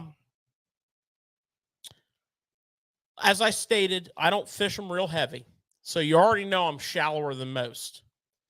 And I fish primarily the reservoirs I fish are have current in them. It's dammed up river when they pull water. And for me, I'll be heavily slanted towards pre-spawn, not that deep. And my go-to bad boy that I put on there day in and day out is a Reaction Innovations Little Dipper. I love that little tail on there. Now I'm quick to follow that up with a Zoom Super Fluke Junior. I never fished these with big baits. I never fished them with like a bigger bait. I never fished them with a skinny dipper. I love skinny dippers. Catch all kinds of fish on skinny dippers. But to me, this is if I had a panic box, like a little 3600 that was tucked in the corner of the boat and it said, oh shit, on the end of it, that bait would be in there. And because I know I can catch a fish like in those circumstances. I would have the first little slot in my 3600 box would be a couple of those with either a Super Fluke Junior or a Reaction Innovation Little Dipper, because I just love those baits and I have supreme confidence in them. And that would be like probably one of the first, maybe the first or second slot in my panic box. You feel what I'm saying, Mike? Dude, your panic box, my panic box. Yeah, it's kind of is. George, you probably put together his panic box. Yeah. Well, I kind of do. So, Mike, I mean, before you help yourself to my panic box anymore, what would be like your go-to bait that you like to fish on your underspin? Mike's actually the guy that turned me on to the underspin. I mean, years ago with a Reaction Innovation Schoolgirl. Remember that bait? Yeah. He got me all fired up on them. We caught the fire out of fish on them, and we added them into the inventory, and they were great till Reaction Innovations decided to stop making them. Yeah. But he's the guy that turned me on to this bait years and years ago, and I don't forget things like that. Like this works. Zoom Super Fluke Junior. That gives you, and what's nice about that is it gives you the two different sizes. You can match the hatch. You can definitely match the hatch in your cold time of the year, spring, late winter coming into spring. All that's around is the big bait, so you can put the 4.5 inch super fluke on there and just have but really listen, it's not just a super fluke, it's Strike King has one that's awesome. And I hear you, but I want to know what you like. Big Bite Baits has one, but I fished a fluke, Zoom Super Fluke, fresh up, and I fished a Zoom Super Fluke Junior, and I think George hit the nail on the head. I think we're stuck on that little dipper for a paddle tail on the back of that thing, and we catch a lot of fish on that. Why we don't throw a skinny dipper on it, I have no idea. We should. We really should in that early time of year. Should mix that in there, but we don't. When it's like, you're in a situation where you're getting a little frustrated. You need to get a bite. You need to turn the ship around. For me, when I'm fishing, day in the life of George on the water. So first of all, I must catch fish. It drives me crazy if I can't figure something out. I don't care how good it is, but if I figure something out, it's a home run for me. So what I'm trying to convey here is when I get in that situation where I must catch fish, I'm going to the confidence bait of confidence. That's not when I experiment. Yeah. I experiment more when I'm catching fish. Yeah. I experiment more when I'm dialed in and I say, hey, you know what? We're catching them on this kind of flat. I know where there's one just like this. It's across the lake here. Let's run over there, but let's do this. That's fun.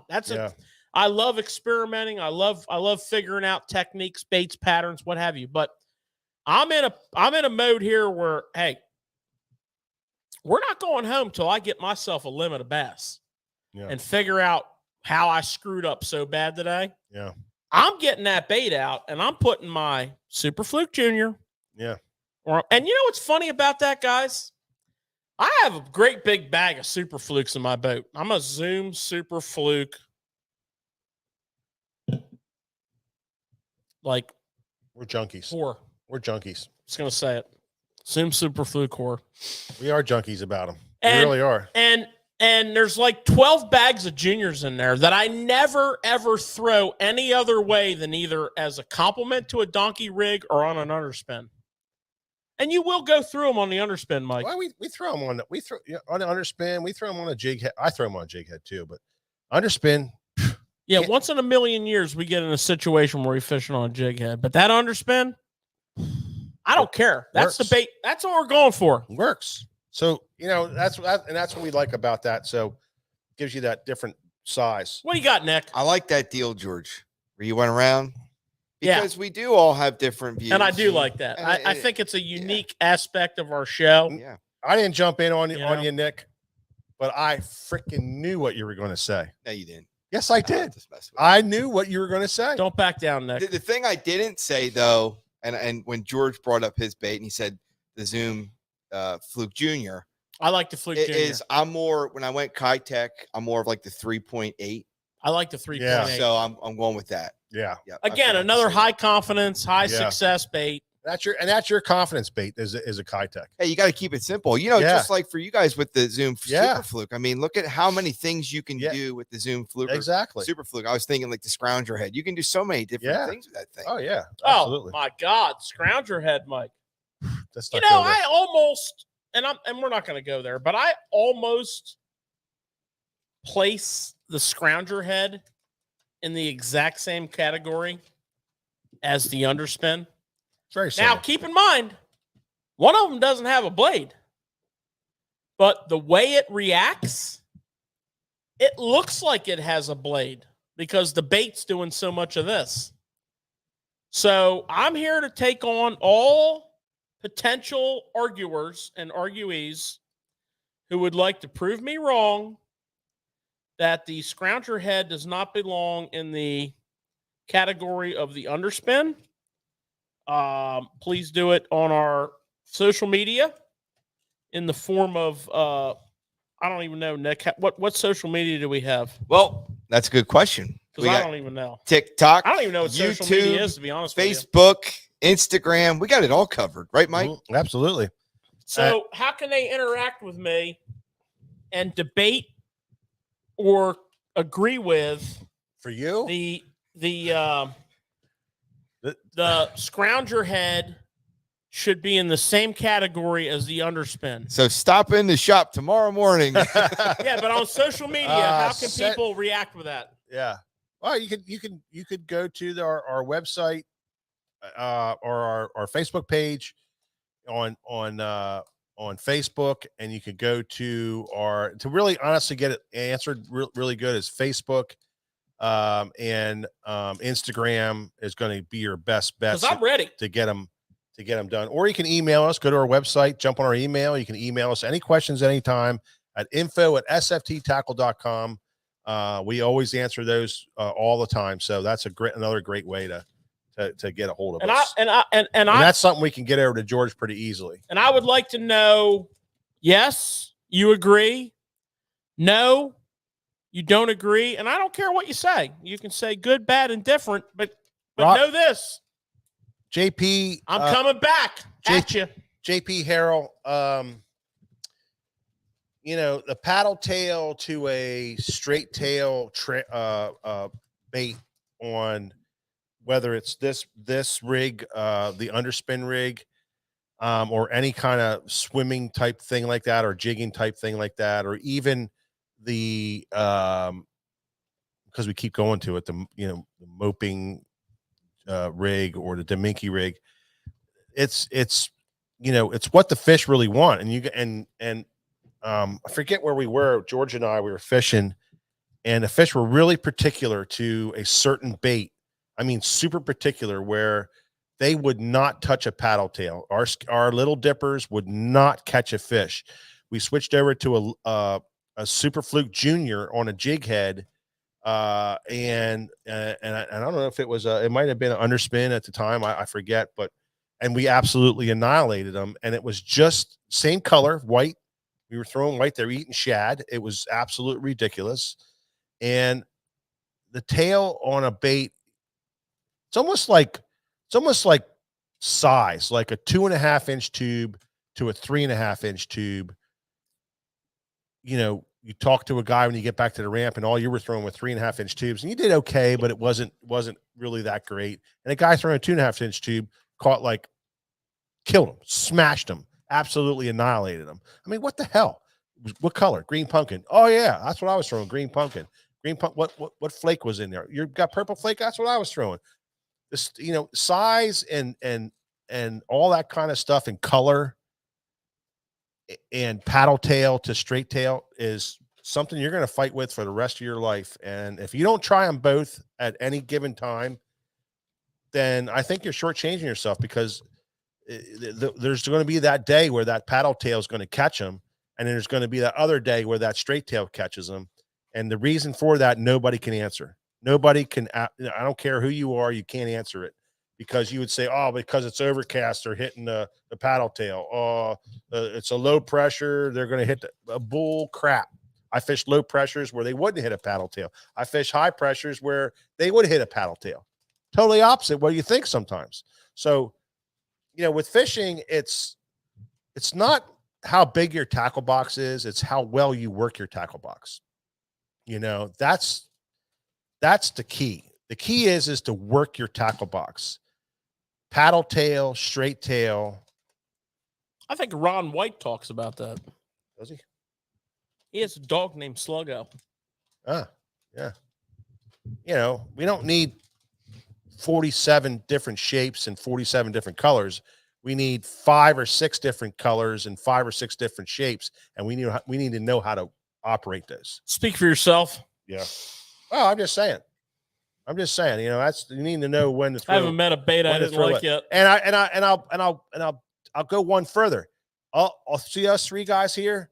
We don't even know when's the perfect time to throw them, but we know that we're going to throw both of them.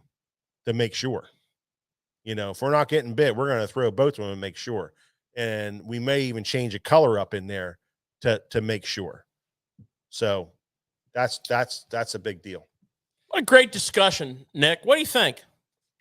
I like it. We covered that one, didn't we? I think we did a good like job. a piece of wallpaper. That's right. Yeah.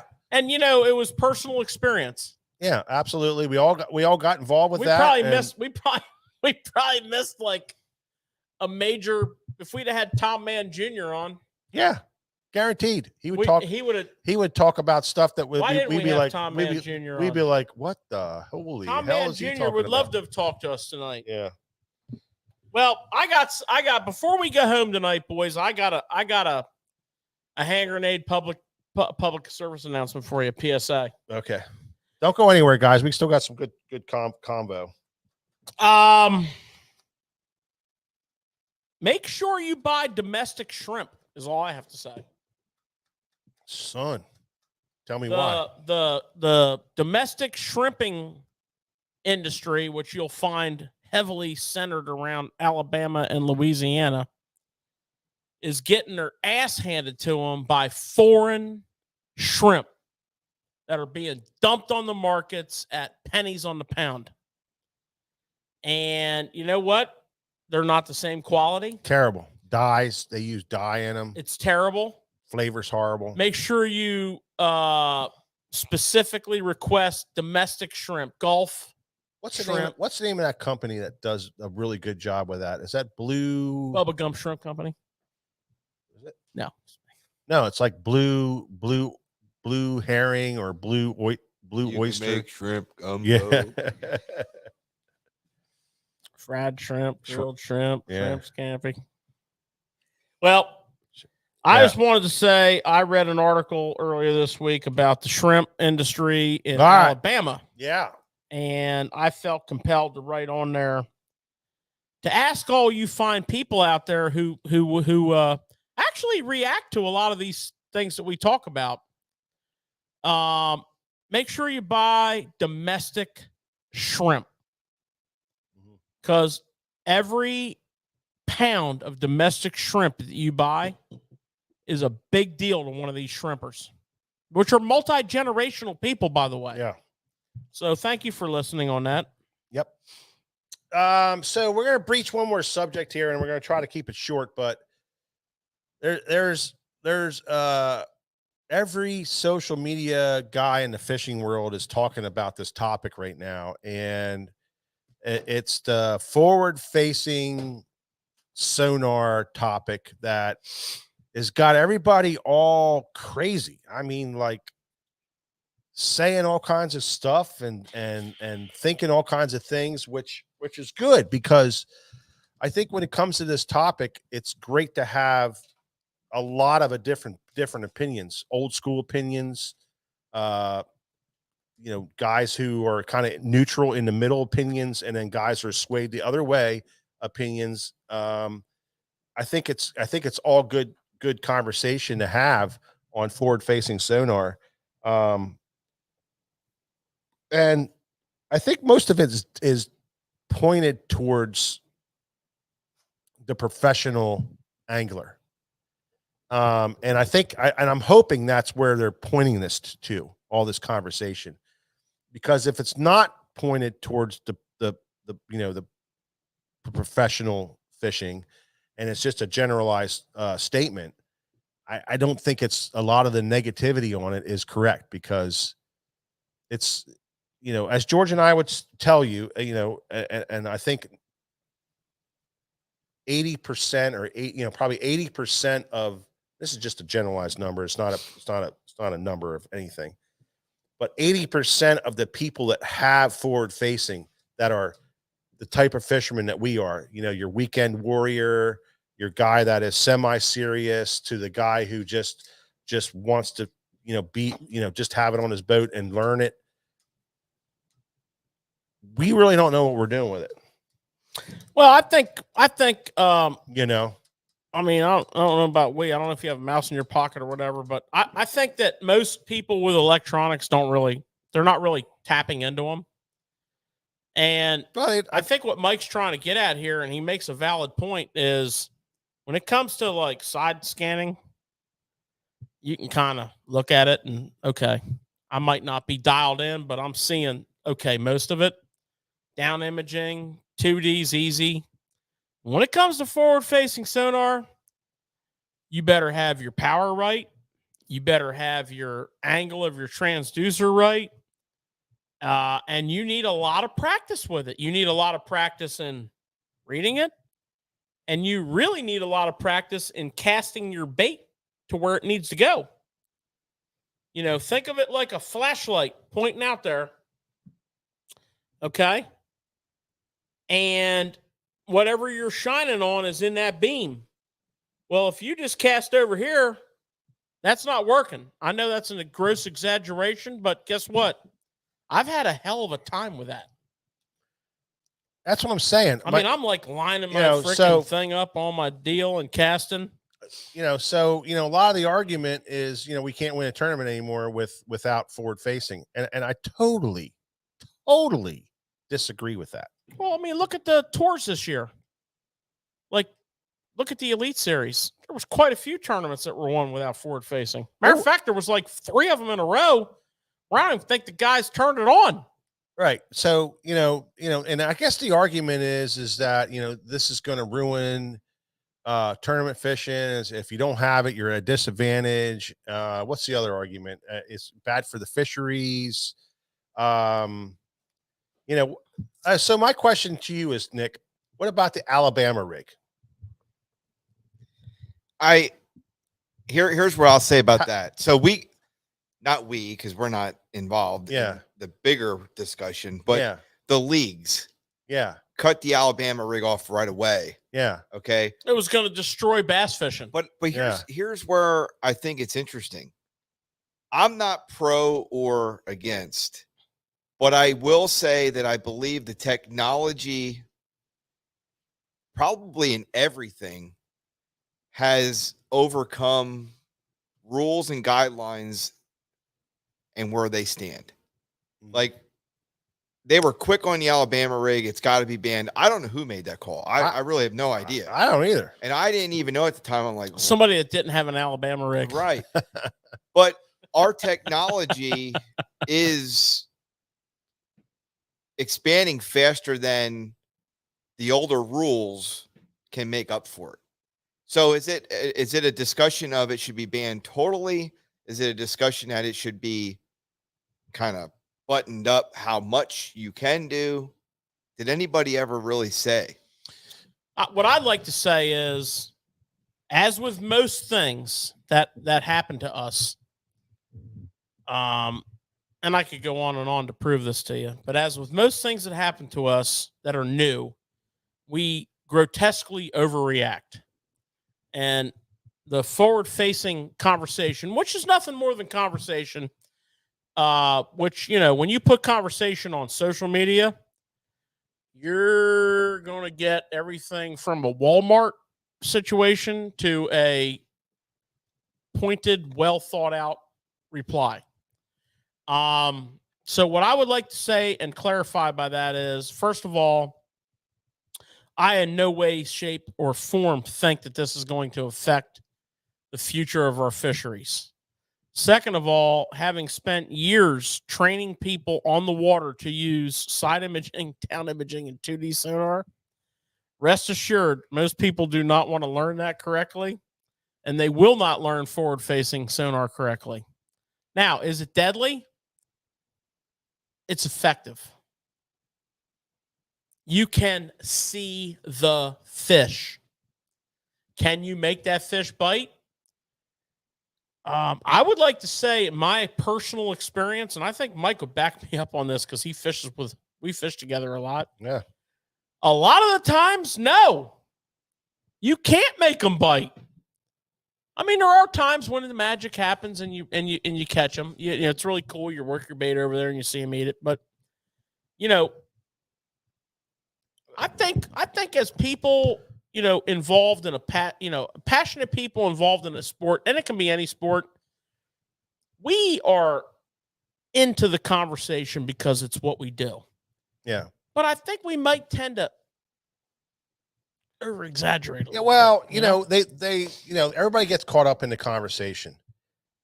But I would like to say that if you think that those guys caught 100 pounds is the norm up there on Lake Ontario, I beg to differ. Go up and try to do it. If you have it on your boat, go up and do it. Go up to St. Lawrence and try to catch a 25-pound bag. Go up to St. Lawrence and try to do these weights, and then come back and say, well, God darn, I caught 20 pounds of fish today. Well, a 20-pound bag up there is like catching a 12-pound bag everywhere else you go. It's nothing. So go out, just go up and try it. There's a lot of other elements that come into play. Go up and try to do it. Before you start arguing the fact that 4 guys caught 100 pounds of fish up there, they're the best in the world. They're the best at what they do. Yes, they do have this technology, and they took the time to learn it and figure it out. And so be it. But so did everybody else. Everybody else had the same opportunities to buy the units on the professional level. I'm talking about just the professional level here. I like that you say that. I'm not talking about an amateur level. This is not about this. This is about what the argument is, and that's professional fishing. Everybody that's a professional fisherman has the opportunity to put that on their boat and learn it. Now, whether you take the time and learn it properly, like some of these younger guys are doing, that's on you. If I was professional fishing, I tell you right now, I'd grab one of them younger guys and I'd pay that son of a bitch a ton of money. I'd be to all figure in. it out. I like what I you would said figure there, it Mike, out. because I think before there is all these debates and discussions, Yeah. I think the big leagues got to ask themselves some questions here. Yeah. What do we define as an angler? Yeah. What do they define as an angler? I like how you said about the big league. You probably have your hands available for everything that's Exactly. there. Exactly. But what is that the same that we want to put forth in the lower levels? You know what I mean? So they got to really ask the certain questions, how they want to attack it, in my mind. But that's just the way it needs to be in my mind. Let's face it, it's not going anywhere. No, It's not going anywhere. It's not going to go anywhere. I mean, it's on my boat. I could promise you in the lower level tournaments, Nick, I'm not kidding you. Lower level tournaments, it's not changing so let's take it all the way down to let's go past the Bass Opens, right? Let's go past that next level below there. Let's get to BFL. Okay.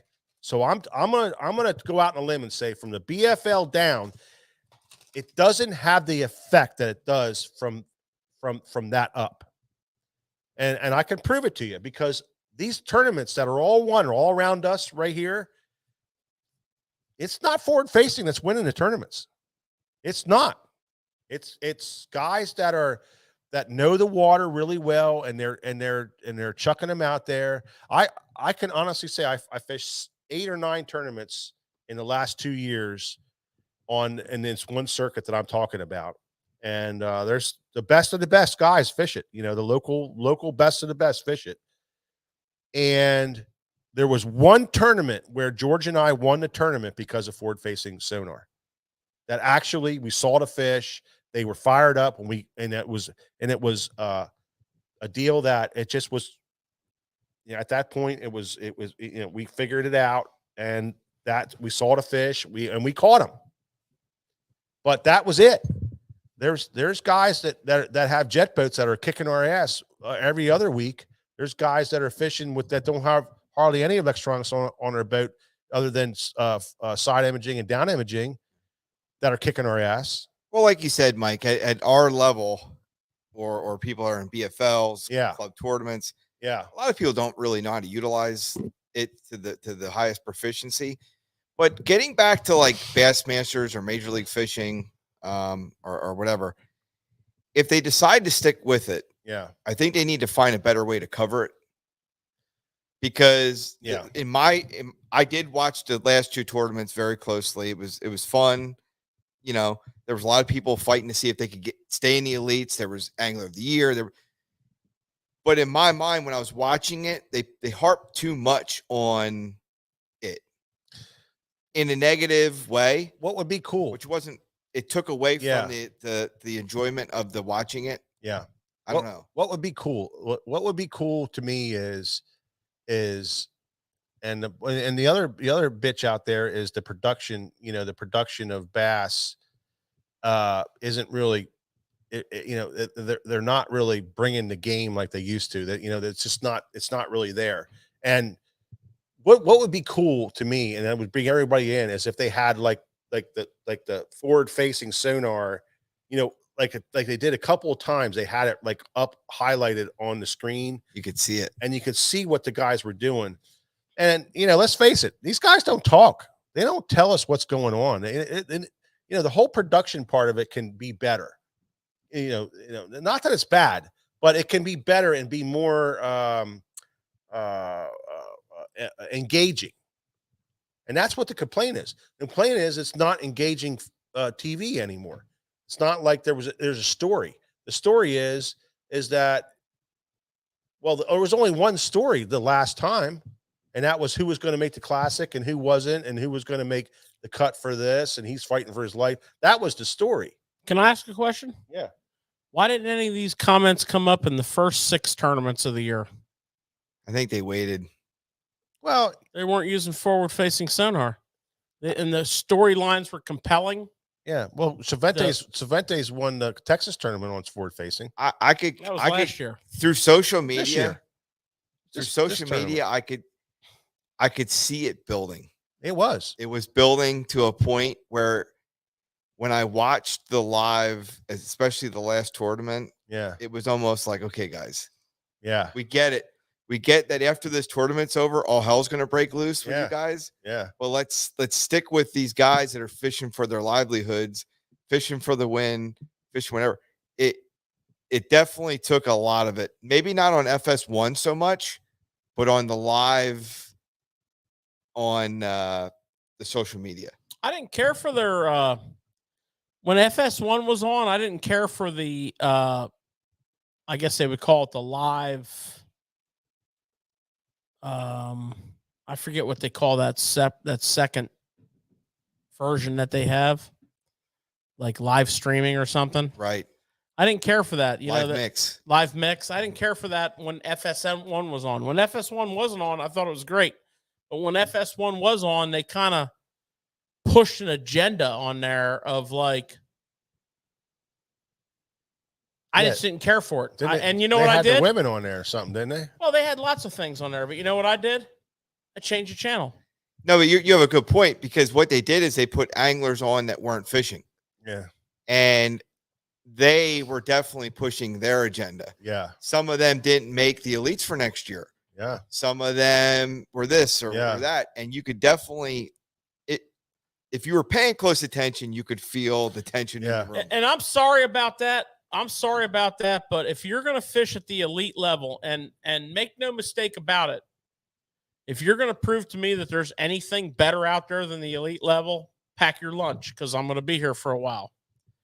But if you're going to fish at the elite level, and that's not where this conversation originated from, but if you are, you better be the greatest forward-facing sonar using son of a gun that there is. And you know what else you better be?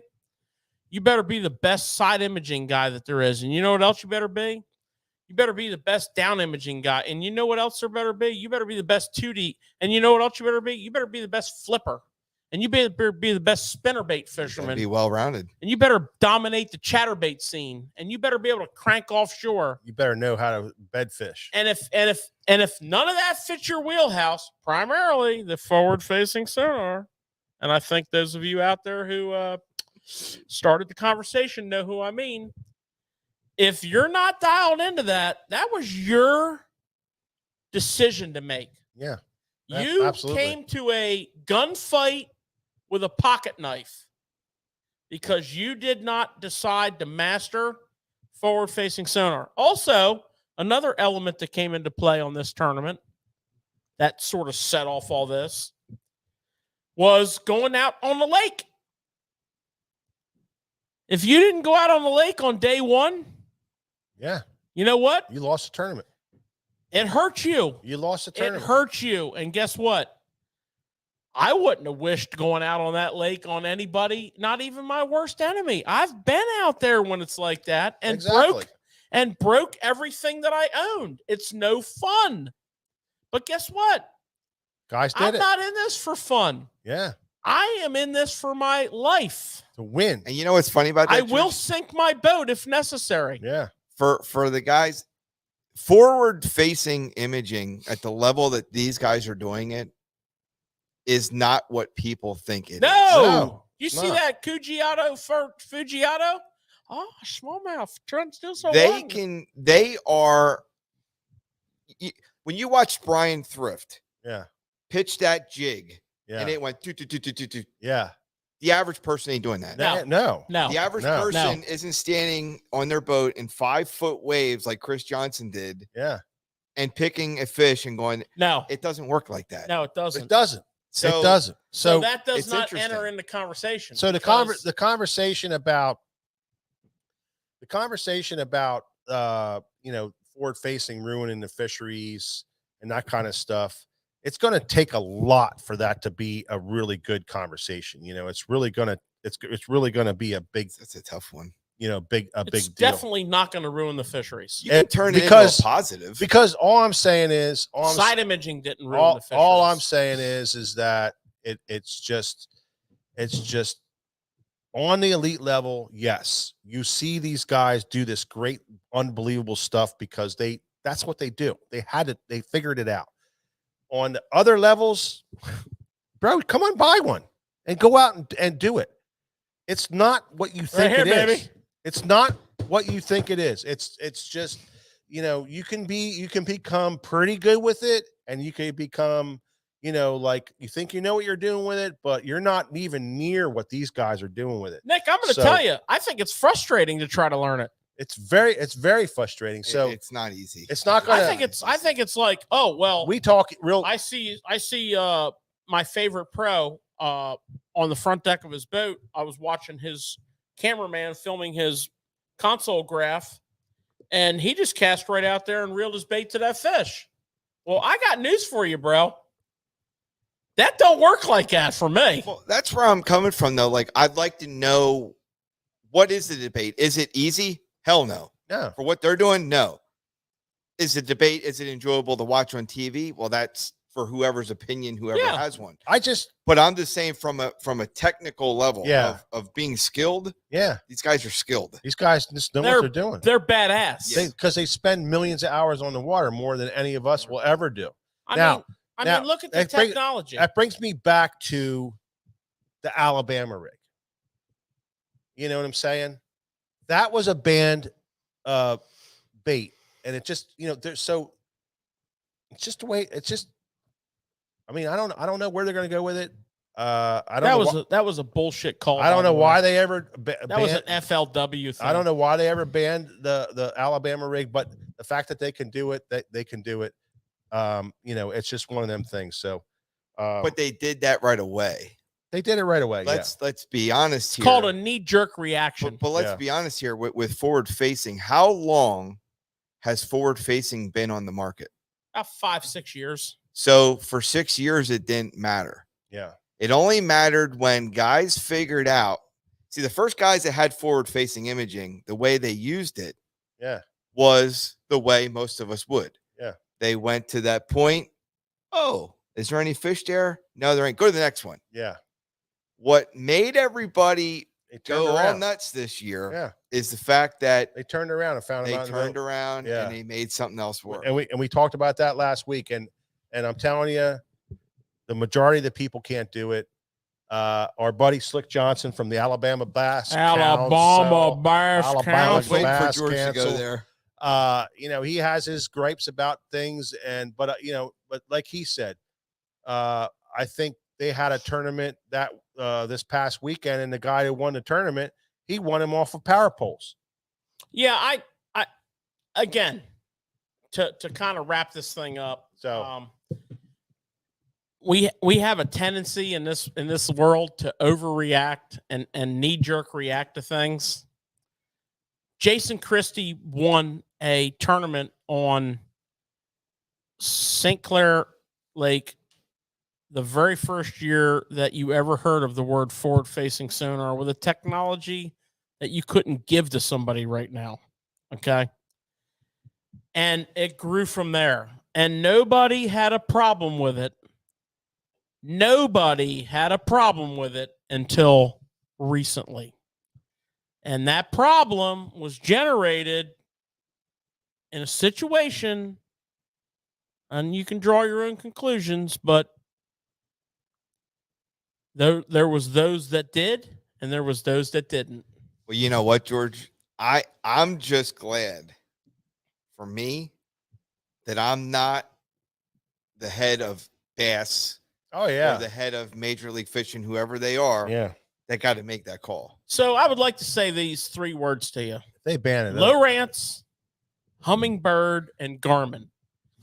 Ain't Now, never if gonna you happen. subtract 3 from 5, you're left with 2.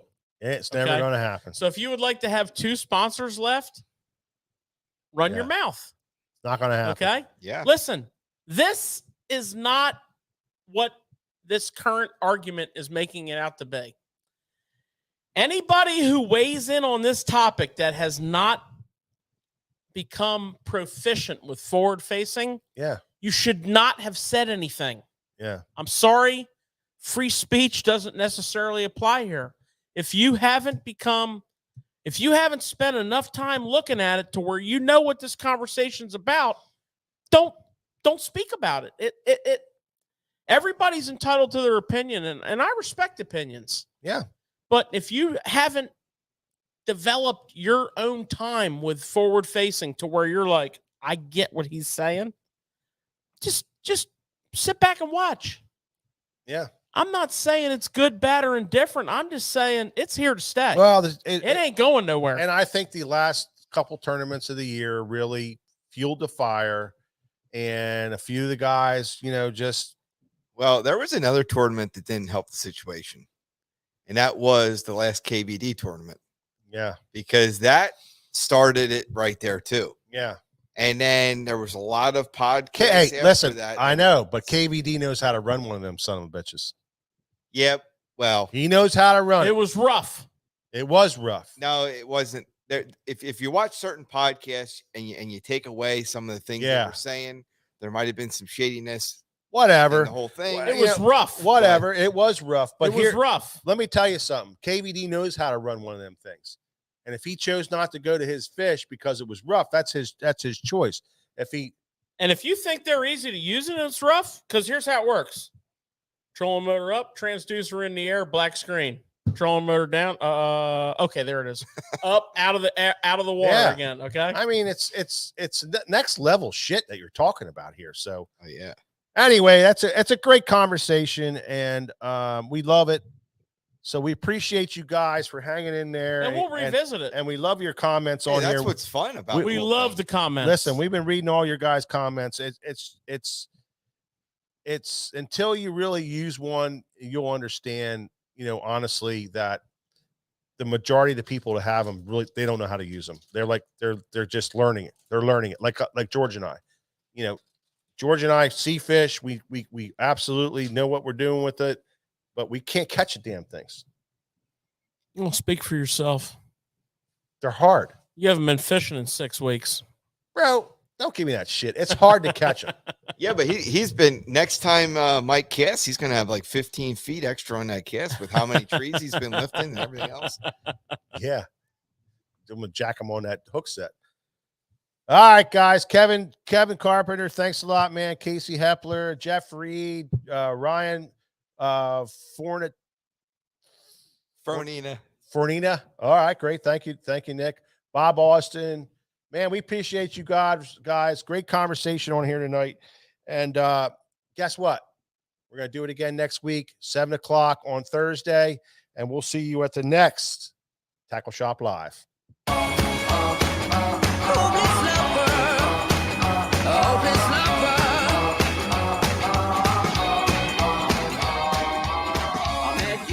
Sunny day, right there you took my breath away.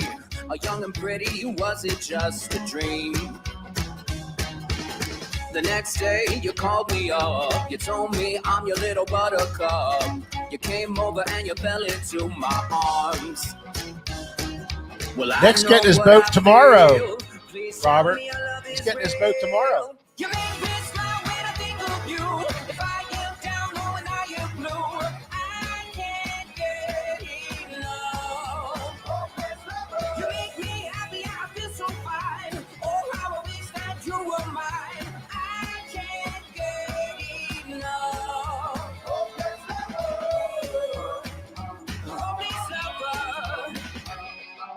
I woke up all soaked in sweat, with chills running down my neck.